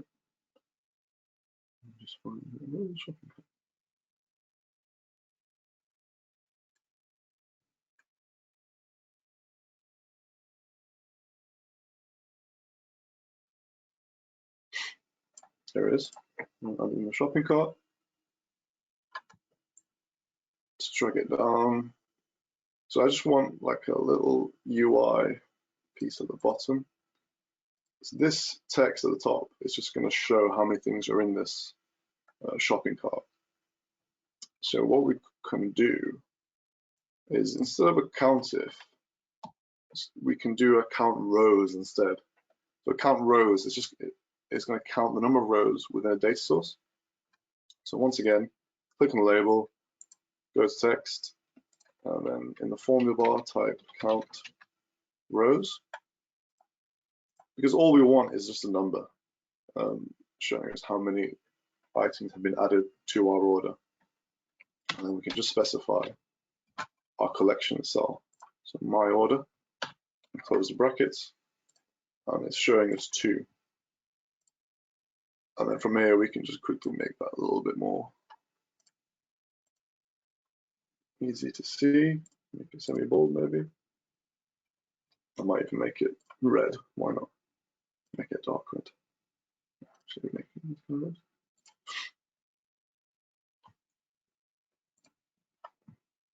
So now we've just got this simple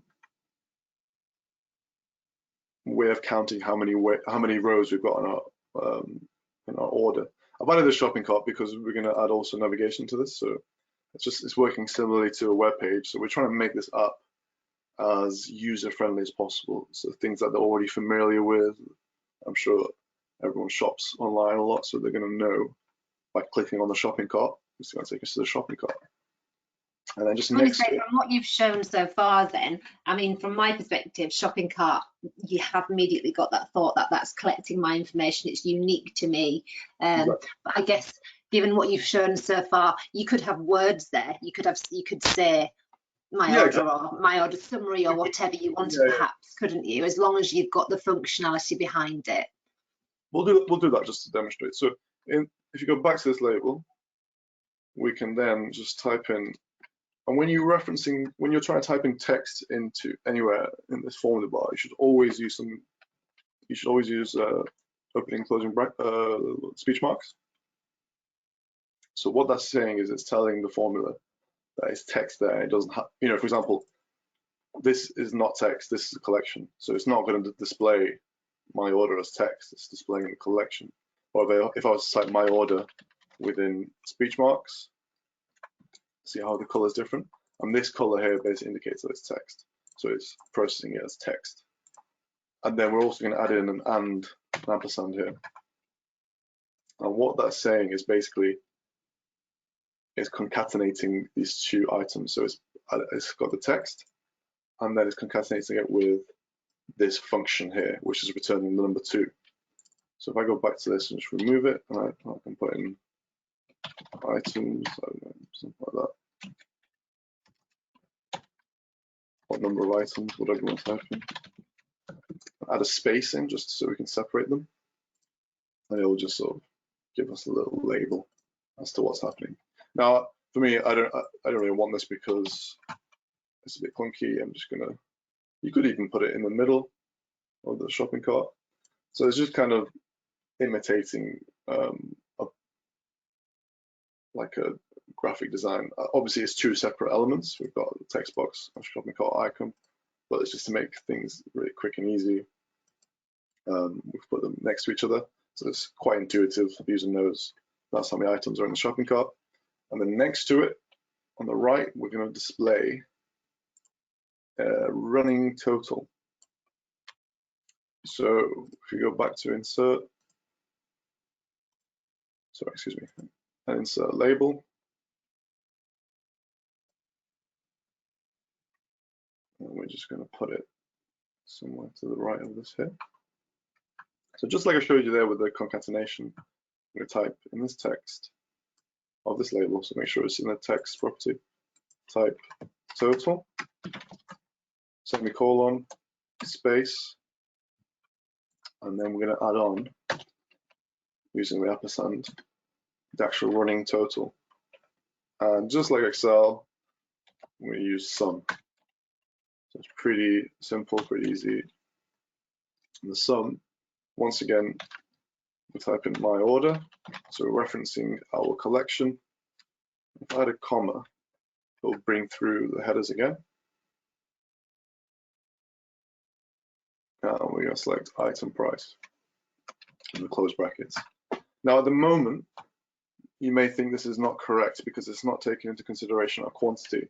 The way our order is going to be is when we add multiple items into our order, they will appear multiple times. So we only need to total the item price. So just going to go through and add all those prices together. So at the moment, it's displaying $5.98. We could add like a little pound sign, depending on what currency is needed. We could have added it here as well. You can even format the text if you want, but I don't see any need. So now that we've got some basic sort of information about our order, we've added functionality for the user to add items to the order. I'm just gonna align these a bit more. We now need to create our final screen. Actually, before we do that, let's give it a quick test. So always make sure you're testing, otherwise things can go quite wrong. Go back to screen 1, give it a preview. Now, once again, we've got our list here. Let's go to drinks. Taking us there. And actually, I don't want log right now. I'm going to remove that. It's too early in the day, so I'm going to get rid of that. As you can see, I clicked the minus and went to 0. Try again with this one. Yeah, perfect. I'm going to have an orange juice. The orange juice is £1.50. I'm going to add it. I don't know why it's displayed like that, but I'm going to have Coca-Cola. So now we've got 2 items in our shopping cart, and the running total is £3.49. Maybe let's go back, go to starters. I think they're very reasonably priced drinks. Yeah. Exactly. So let's say I want a salad bowl, add that, and it's just adding things up. Maybe I want a few. Go back here, then we go to mains. Give that a second. Images are a bit slow today. I'm going to throw everything out the window and order something unhealthy. It's a cheeseburger, maybe a pizza. It's all adding up correctly. Now we'll do some ribs as well. We go back and we go to dessert. So this is all being stored in this in our collection. If I was to close this down and open it, that would be lost. So maybe actually one useful feature we can add is to clear our current collection. So we can have like a little button here that says clear order. But before we do that, I'm just going to test these desserts. Add some ice cream. Maybe some tiramisu. So that all seems to be running pretty much as we want it to. So I'm just going to close my test. Is that working for you, Kelly? All good so far, thank you. Perfect. Now we're going to add in a button. So if we go back up to our ribbon at the top, click insert, and there's a little button here. Our button has been added. As you can see, it's been added to match our theme. If you remember, we go back to themes. If you want a different color, if I change it, for example, it's going to change it to orange. So you can give it really quick, easy sort of look and feel however you want it. But obviously, we'll keep it gray. Make it a bit more professional, I'd say. So if we click on our button, number one, we want to change what this button, the text in it. So if we go on our properties, scroll down, click text. So it says button. We want to replace that with clear order and click off it. To be honest, with user interface elements, I usually put things that add or things that take a user to the next step on the right side, and things that remove or delete things, I'm going to put them on the left. So I'm just going to put this on the left here, just to stop. I think I was using a form yesterday where it was on the right, and without thinking, I clicked on it and deleted all my progress, which is kind of annoying. So I'm going to put it on the left side, click on this button again, and go to the properties again. And now we want to change what happens when they select this button. So once again, we're looking for the on select property. So if we click on that, at the moment it's just got this rubbish in there at the moment, so we're going to remove that. And what do we want this button to do? Well, we want it to clear our order. So how do we do that? We type in clear. close brackets, open brackets, sorry. And then we've got our option, my order. I'm going to select that. I'm going to close it. So here we can do a quick test. So we don't need to do the preview. We've got 10 items in our shopping list, £62 being the total. And I'm going to hold the Alt button. And as you can see, as I hover over the button, two things happen. My cursor changes, so it lets the user know this is a clickable object. And actually the color of the button changes as well. So it's just a really easy way of letting the user know this is a clickable object. I'm going to go ahead and click on it. And that's worked. See, my count has gone to 0 and my total has gone to 0. Got it. Perfect. Just let everybody sort of catch up a bit.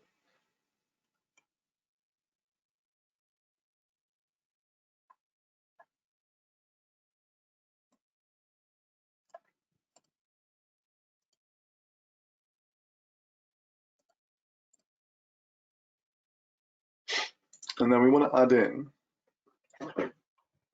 another button. So we can either use the shopping cart itself for navigation. We could add another button. I'm just going to have two just because it just makes it a little bit easier for the user.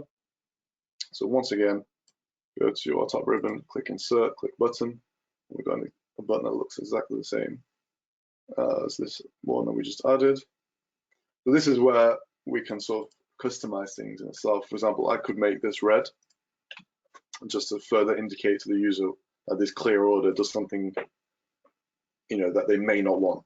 It's a red red means danger, it means bad. And I can make this button, I could keep it as it is or make it green.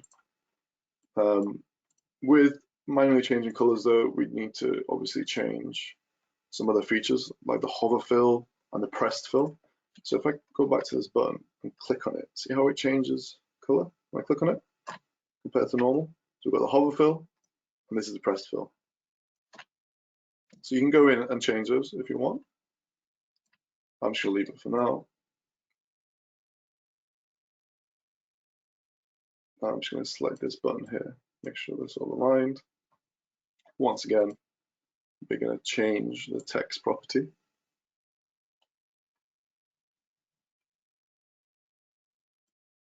So we go down to text. And what I'm going to call this button, I'm just going to type continue to complete order. So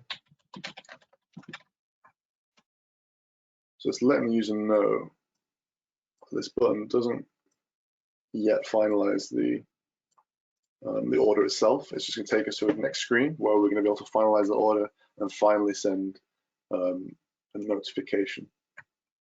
So at the moment we can't add any code into here because there's no screen to navigate to.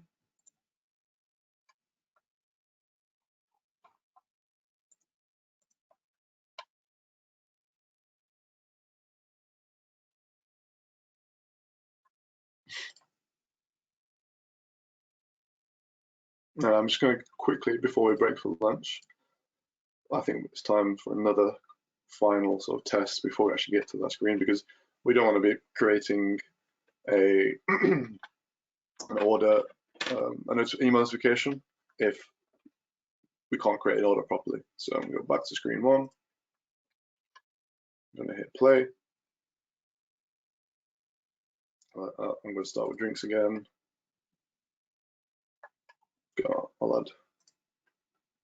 Let's add like 3 lagers. And the nail is always 1. And then go back to our categories and add starter. Let's just add 1 of each. Maybe 2 salvos, people trying to be healthy. Go to mains.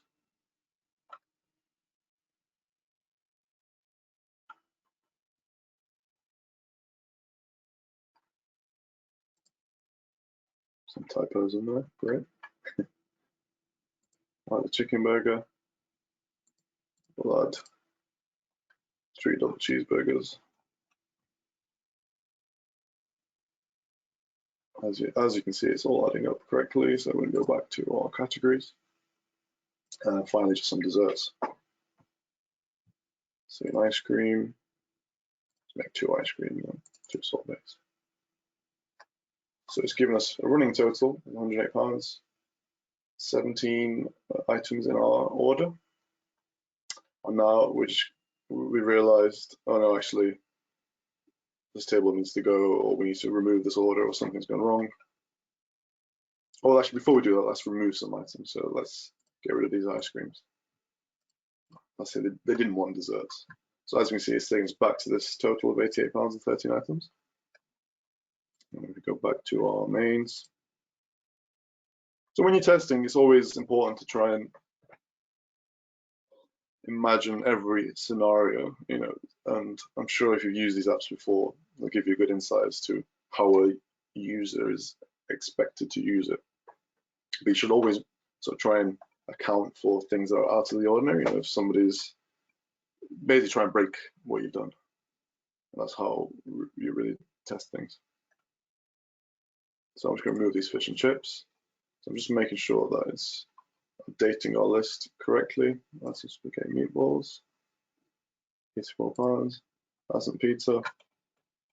So now that we've successfully tested the menu list itself and the ability to add orders itself, we're going to just delete these current orders. So when I click delete, it should set everything back to 0, which it has.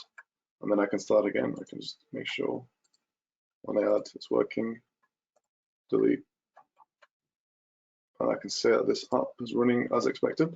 So I'm going to close this test. Following you so far there, Zen. So comfortable that we've got the data source, created a couple of screens, and as you said, I think it's good to kind of test each scenario. I keep imagining myself in a restaurant, picking up some kind of ordering device and walking through that. And at this point, I'm thinking we just don't have that extra screen yet in terms of summarising the order and what happens to it at that point. So on that, I would probably say now might be a good time to break for lunch, perhaps, and then we can reconvene, I would say, at 12:30. Any questions, guys, that you might have, pop them into the chat, and we can be reviewing those before we get back to it at 12:30. And at that point, we will finish our final screens, and we will also be doing an email notification, but we will have a tiny recap as to where we're at. But like I say, any questions, fire them into the chat, and we shall see you at 12:30. Thank you. Thanks, guys.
Okay, even guys, it's 12:30. So we said we'd reconvene at this time just to finish off our app in half a day. Over to you, then. Thanks, Kelly. Just to briefly recap what we've done so far, we've created 2 screens, one with the ability to filter our menu items, which comes here, and obviously, finally, we've added a collection where we can store our temporarily added items that we've added to the order, and then just some quick buttons for clearing that order and displaying what's in that order, just to give the user an idea of what they've added so far. So the final section is adding a new screen which contains all of our orders, all the items that we've added to our order, and then having another button that just sends that list to somebody within the organization in an email. So let's get started. So the first step is to create a new screen. So we could create a new blank screen, just as we've done the last for this screen. But what we can actually do is if we click on these three dots here, what I'm going to do is just to speed things up, I'm going to click duplicate screen. And what that's going to do is it's going to copy the screen exactly as it is. And then from there, we can just amend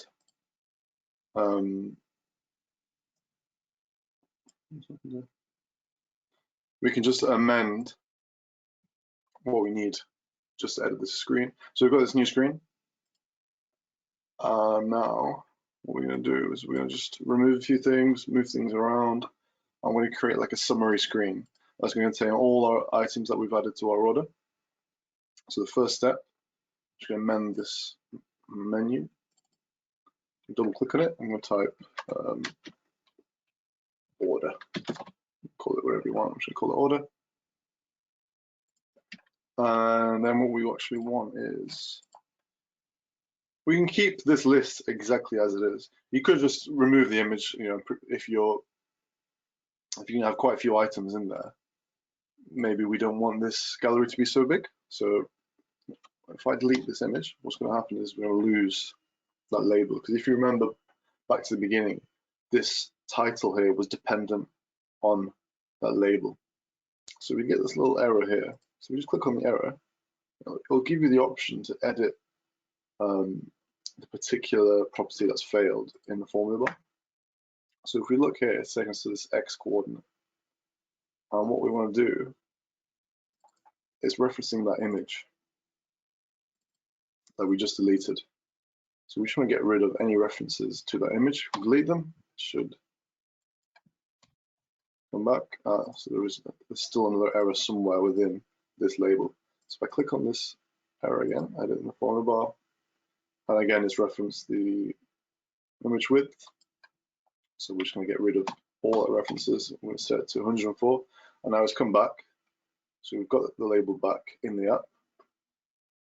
And I'm just going to manually resize it. So I'm just going to drag it out. And then I'm going to just move it slightly up, because what we're going to do next is we're going to reduce the size of this template row, because we want to display more than just 3 items in our order, because most orders contain several items and we don't want the user having to scroll through to check everything. We want them to be able to be presented with the entire order. So we're just going to get rid, well, we can keep the description, I guess, but we're going to reduce the size of this template row. So if you remember back when we selected the entire gallery, this time we're going to select this row here. So if you can just find an area of white space that isn't occupied by a label or any buttons, like here. And now it's selected that entire row, and we're just going to manually drag this until we get to a certain height that we're happy with. The next stage, we don't need, I guess actually we can keep these buttons here, because we want also the ability to, when we're in that order, to remove items as we're summarizing the order. So if we just select all these, so if I go back, if I select all these labels and icons, we can just drag this up because we want to fit as much as we can on the screen. Remember to keep this alignment up as well. Keep them aligned. And we're going to get rid of this actual description. We don't need description.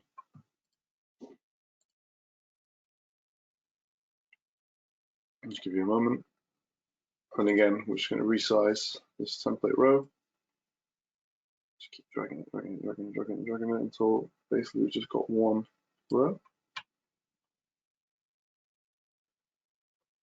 So now that we've got this list, that's a lot more compacted, so we can view all of our item details or order details in one place. we need to change what, because if you remember, we duplicated the screen. So we've still got this gallery that's connected to our table menu items. So we're not interested in that. What we're interested in is displaying our order. So we need to remove this reference to our table. So if we click on the gallery, go to the drop down, go down to items. So the items is just the items of the gallery, it's the source, the data source. So we can get rid of it, delete. Now we're just going to type in our collection, which was my order. So if we type in my, it should come up as a suggestion. So if we select that, and currently is empty. So next we just need to double check that these icons here are actually going to work. So we could leave this button in here. And what that's going to do is when we've got items in our order, if we want another of that item, if we add the plus next to it, it will still add the same item within our order. So we can keep that functionality just in case somebody wants two or something. If it, as the person's about to summarize, one of the customers shouts, "Oh, I want another drink. I want same as what they've ordered." So it gives them that option. And also we want to keep this remove as well. So as you can see, that was really simple. We've almost finished the screen. We just need to rework this bottom section. But to be honest, we can keep this total. We can keep maybe this count as well. Maybe get rid of the shopping cart because we're already in our shopping cart. And then we also need to add a button to finalize our order. But before we do that, one last thing on navigation, excuse me. So if you remember, this button on screen 2 would take us back to screen 1. Well, we need to change that so that this button will take us back to the menu list itself. So once again, click on the icon. So it's currently taking us to screen 1. Let's change that to screen 2. And another really useful thing is if you suddenly decide you want to change the name of the screen. For example, I want to call this screen, I'll just have a little prefix there, screen menu, hit enter. It will update any references that you've made to that screen in your code. So as that was previously screen 2, it's changed to screen menu. So it's nice. You don't have to worry, sorry Zen, to cross you there. You don't have to worry then that you're going to throw anything out and go and re-amend code. And I guess in my head, I'm thinking I would name those screens like maybe 1 categories, 2 subcategories, 3 order, and I suppose you can do it any way you prefer, can't you? Yeah, exactly. Yeah, so it's the same on like Excel. Right? When you change like a cell reference somewhere, in a formula, it will, or like in a name range or something, it will update. So it's just nice and easy way of, it's very annoying when you have to change things in code, because this is obviously we have something called the formula bar, which isn't quite the same as code, but it's so easy just to change variables and collections, and it just makes it very workable. So if I change this to screen order, I've just given it a little prefix of SCR just so we know it's a screen, and we can do that with all these. We can put BTN for a button, LBL for a label, etc., etc. I won't get too into that. That's just more of a sort of best practices as development. So we've added this. Now we've reworked this navigation. So now we can go back, to screen menu. And we can add in our final bit of navigation on this screen. That's going to take us to our order screen. So if we go back to our menu, I'm actually going to add it in 2 locations just because it just makes it a little bit easier. This is the main one, obviously. So if I select that button and we go down to on select, where is it? On select. Here it is. Once again, delete anything in there, type navigate. Obviously, I'm going to change that to screen order. And do the exact same thing for the shopping cart. Go to the on select. Navigate. Screen order. So actually that does conclude our navigation for this app. So now we've got essentially a flow of navigation from which the user can go from this screen to this screen, screen menu, and then when they finalize their order, they can go to this screen, but then they can also go back, so they can go back to the screen menu and back to screen one. So there's no like blocking. You don't want any kind of blocking in your navigation. You always want to make sure there's a way for the user to get back to the home screen or whichever screen they're permitted to view. So back to screen order. Now that we've created our navigation, we can just give that a quick test actually. Just always make sure it's working. So if you click the preview button, but when you click the preview, make sure you've selected whichever screen you want to run from. So I'm just going to go to starters. We can add a few things in just so we've got something in the order. If I click continue to complete order, it's going to take us to this order screen. So now that we've gone from the start to the end, let's make sure we can go back to the beginning. So I click back, takes us to the menu list, and then back again, should take us to the categories. Perfect.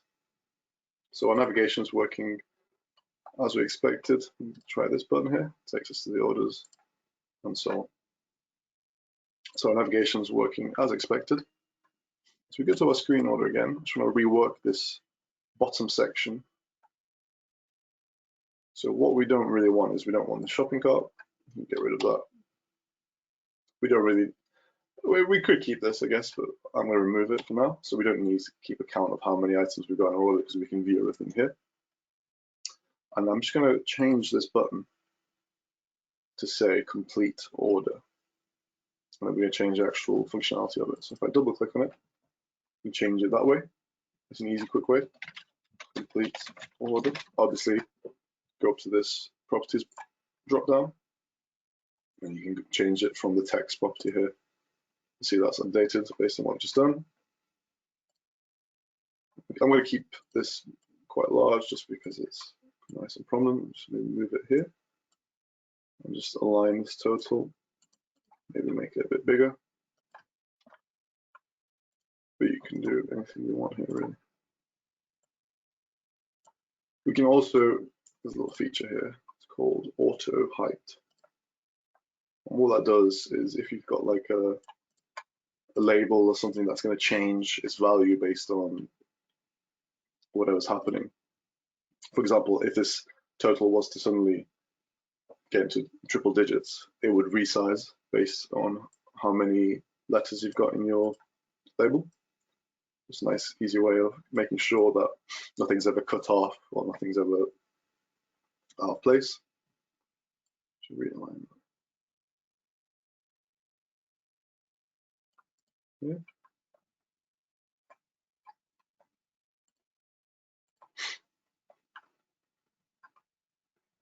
So now what we're going to do is, final piece of this app is, once the user is happy with what's been ordered, they're going to click this button, and then they're going to send an email to somebody in the organization. Now, at the moment, what we're going to do is we're going to send an email to ourselves because you don't want to be sending emails to somebody else, annoying them with this. So the way we're going to do that is I have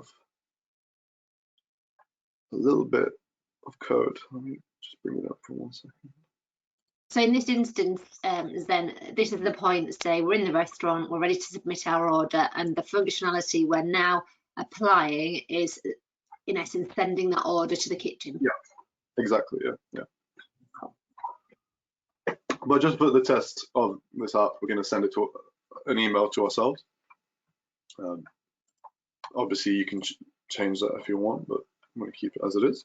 So if you go to the on select of this button here, just going to remove this false. I'm going to reference Office 365 Outlook. We have to do it through this. As you can see, it's brought it up straight away. If it hasn't done that for you, you can add it as a connector here, but then it's the first one here. And that will add whatever you're logged in as in your 365 as your Outlook. So if you click on that, it will bring it in.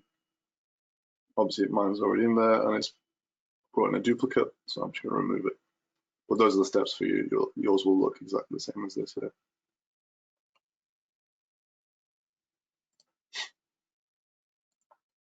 So if you go back to this property, on select, go to Office.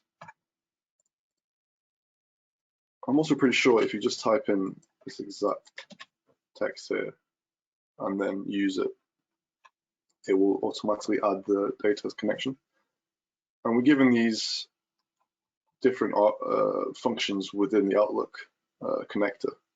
So we can delete calendar items, we can delete contacts, we can delete emails. We're just given basically most of the functions that you get within Outlook, you can do in here. So it's a very useful connector to have if you're doing things within your own business and you need to, I don't know, book.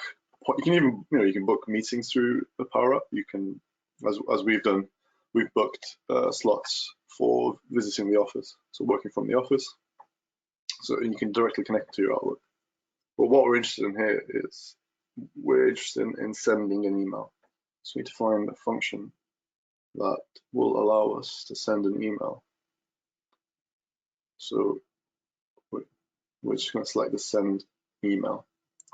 We select that, and it actually gives us exactly the same arguments that you'd have in a normal email. So we've got the to, subject, body, and we've got other things. So we've got like we can edit the from, who we're going to CC. We can have attachments. I think there's even like, what's it called? Excuse me.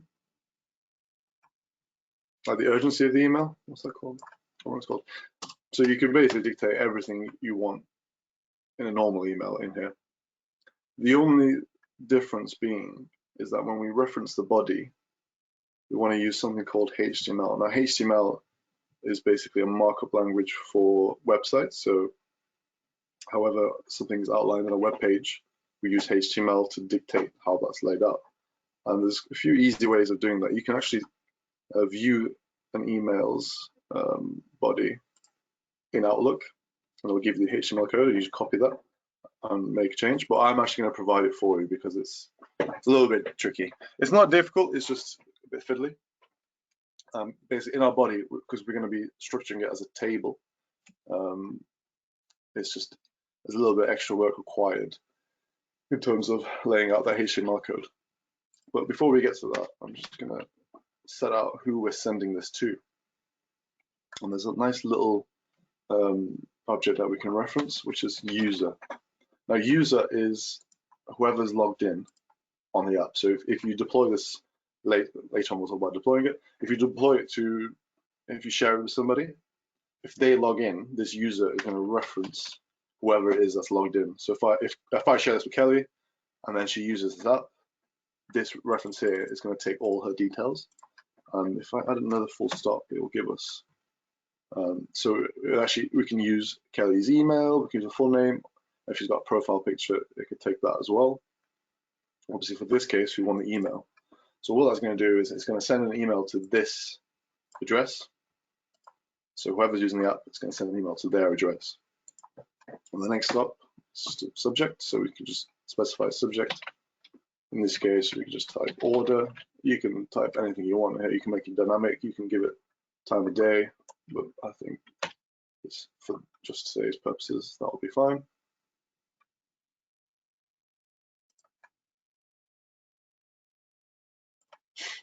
Okay, so now we've got these first two arguments sorted. We need to add in our HTML text. So I'm just going to try and copy this into to make sure we've got everything working.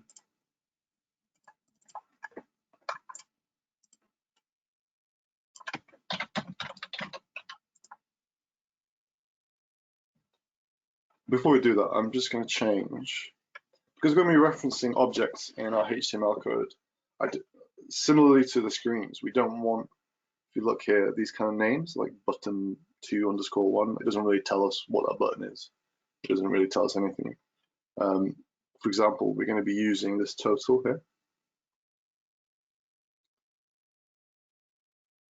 So if I just click on this total, I'm just going to call it. So once again, click on the label. On the tree view, double click on the object itself and rename it. Give it the prefix LBL and then total and enter.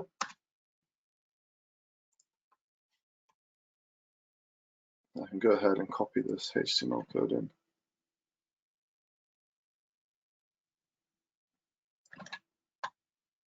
So if you go back to this, I'm going to paste this code in the chat. So if you've named this exactly as it is, it should work.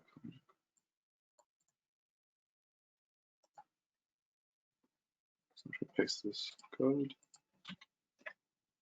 Hopefully everyone's received it. Can you see that, Kelly? Sorry, I couldn't get off mute. Yeah, all good, thank you. Great. So make sure you've put that as an after this second comma here in this function. So it's pasted this HTML code in here. So all that's doing here is just going to create a table with the headers item, price, quantity, and total. And then we're using this concat function, which is going to basically stick all our order rows together and separate them with this HTML tag. So it's going to add in our item name, item price, quantity, and then finally, it's like running total or item price times a quantity. And then it just gives a total at the end, just to show. So hopefully that's worked for you. Obviously, this is the part that's quite fiddly, but once you set up once, it's fine. It'll be fine. You'll be able to use it as many times as you want. Is there a repository then? Because I'll be honest, when I see HTML like that in this, it's a bit daunting almost. So is there somewhere, like where do you get that from? So what you can do is you can build the email that you want in Outlook. So let's type in new email. And I just give it all the stuff like, if I want to insert table, I'll say I insert a table like this, I just put some test values in. I can then, just bear with me for 1 second. I think you can view the message. Do this off the top of my head, but you can look at the actual HTML of the message. Excuse me. I can't remember how you do it now. Put you on the spot there, don't worry. So in essence, what you're saying there is you can create the email in Outlook like you would want it to appear, or how you would want to send it to somebody, and then you can actually go and view the HTML and copy that over. So it should be under the message and then under actions. I can't find it. Don't worry, you can share that with us afterwards, but it's just handy to know that there is an easier way of doing it. Yeah. Or an easy way. Honestly, that's how I did it. I think that's how I did it. I can't remember exactly how, but that's something similar is how I did it. Perfect. Okay. We'll share that afterwards then. Thank you. Yeah, but you can just, you can just Google that because it's just one of these options in a message somewhere. I just can't remember exactly where. Last check. It should be under actions, but I can't find it. Anyway.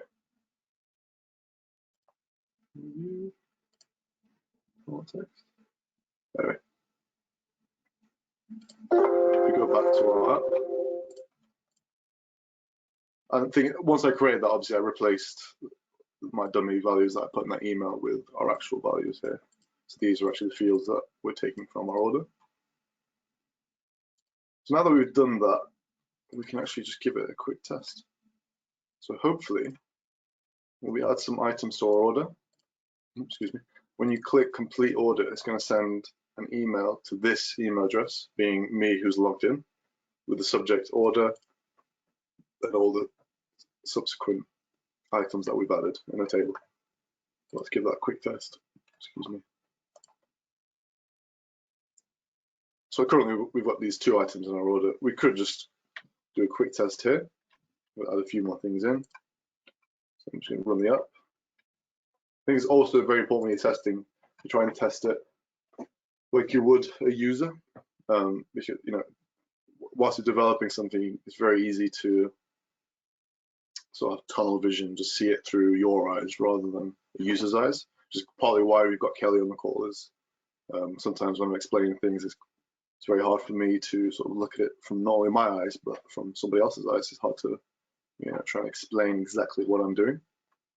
So if we go back to testing it, I'm going to add a few more drinks in. Add some more beer.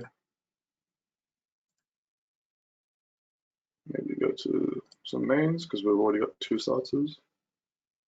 And a chicken burger. Let's keep it as that for now. So I'm going to click continue to complete order. That's going to take us here. And we can actually, you know, we can just test this out. So you can add more burgers if you wanted, get rid of them, maybe add some more drinks. And then finally, I'm going to complete my order. So if I click complete order, what should happen is an email will be sent to me with a list of these 6 items. So if I click complete order, I'm going to give it just a second. Here it is. Ooh, so this is the email that we received. I'm just going to cross-check it against our item list itself. So we've got salad bowl, chicken wings, lager, ale, chicken burger, and lager. Obviously, we can further change this so that, you know, rather than having a lager twice, we can condense the list and then update the quantity. That does require a little bit extra work, so I don't think we'll go through it today, but it's just something that can be done in the future just to improve this app. And also this HTML body here is just in the most basic way possible. You can add borders to it. You can display it as any email would be displayed, and you can even include a signature if you wanted to. So I'm just going to close that because that worked as expected. Hopefully that worked for you, Kelly. Yeah, fine, thank you. Perfect. 1 second. So that's actually concluded the development for this app. So the next step is, well, what is the next step? We've only created this for ourselves, and we're the only one really that's has permission to use this. So what we need to do is, if we want to share with other people, we need to go to File. Number 1, save it. Wait for a moment. Now, if I don't, what publish means is whatever changes you've made to the app, when you click publish, it will make those changes for all users. So currently we don't have any users, but say I share this app with some other users. If I continue to work on this app and save, they wouldn't see those changes, not until you hit publish. So it's a nice way of separating, if you imagine like testing your app from deploying it. So once I've made my changes that I'm happy with, made sure I've tested it, it's working, I can go ahead and publish it. But before I share it for the first time, I have to publish it. So I'm going to click publish, and click publish this version, you can give it a description. I'm going to click publish, give it a second, and that's published. So if you go back to file, I've got the option of sharing it. So if I click share, it's going to show who can currently access this app, and it should just be me. Give it a second. So yes, current owner is me. So I can now add Kelly. I'll add Kelly. I have the option of making her a co-owner. So if you want multiple people to work on this app, you can make them co-owners. I'm not, because I want Kelly just to use the app, but I don't want her making changes.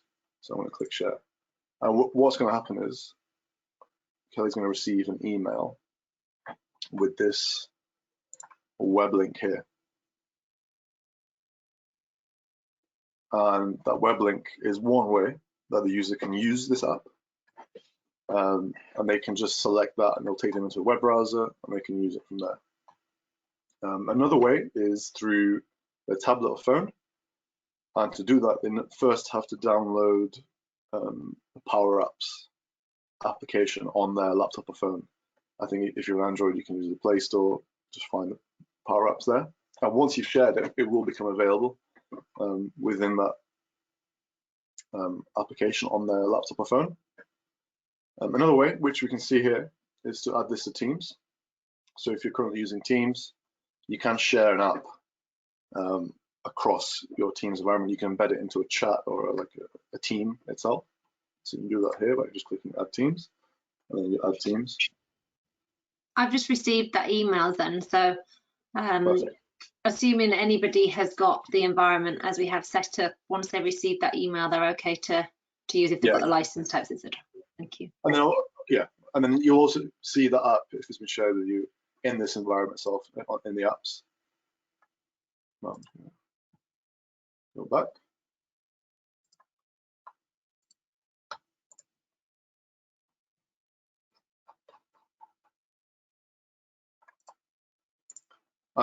With the Add to Teams functionality, it's very good. It's very useful if you have an app where it's sort of internal. If you've got multiple people within your own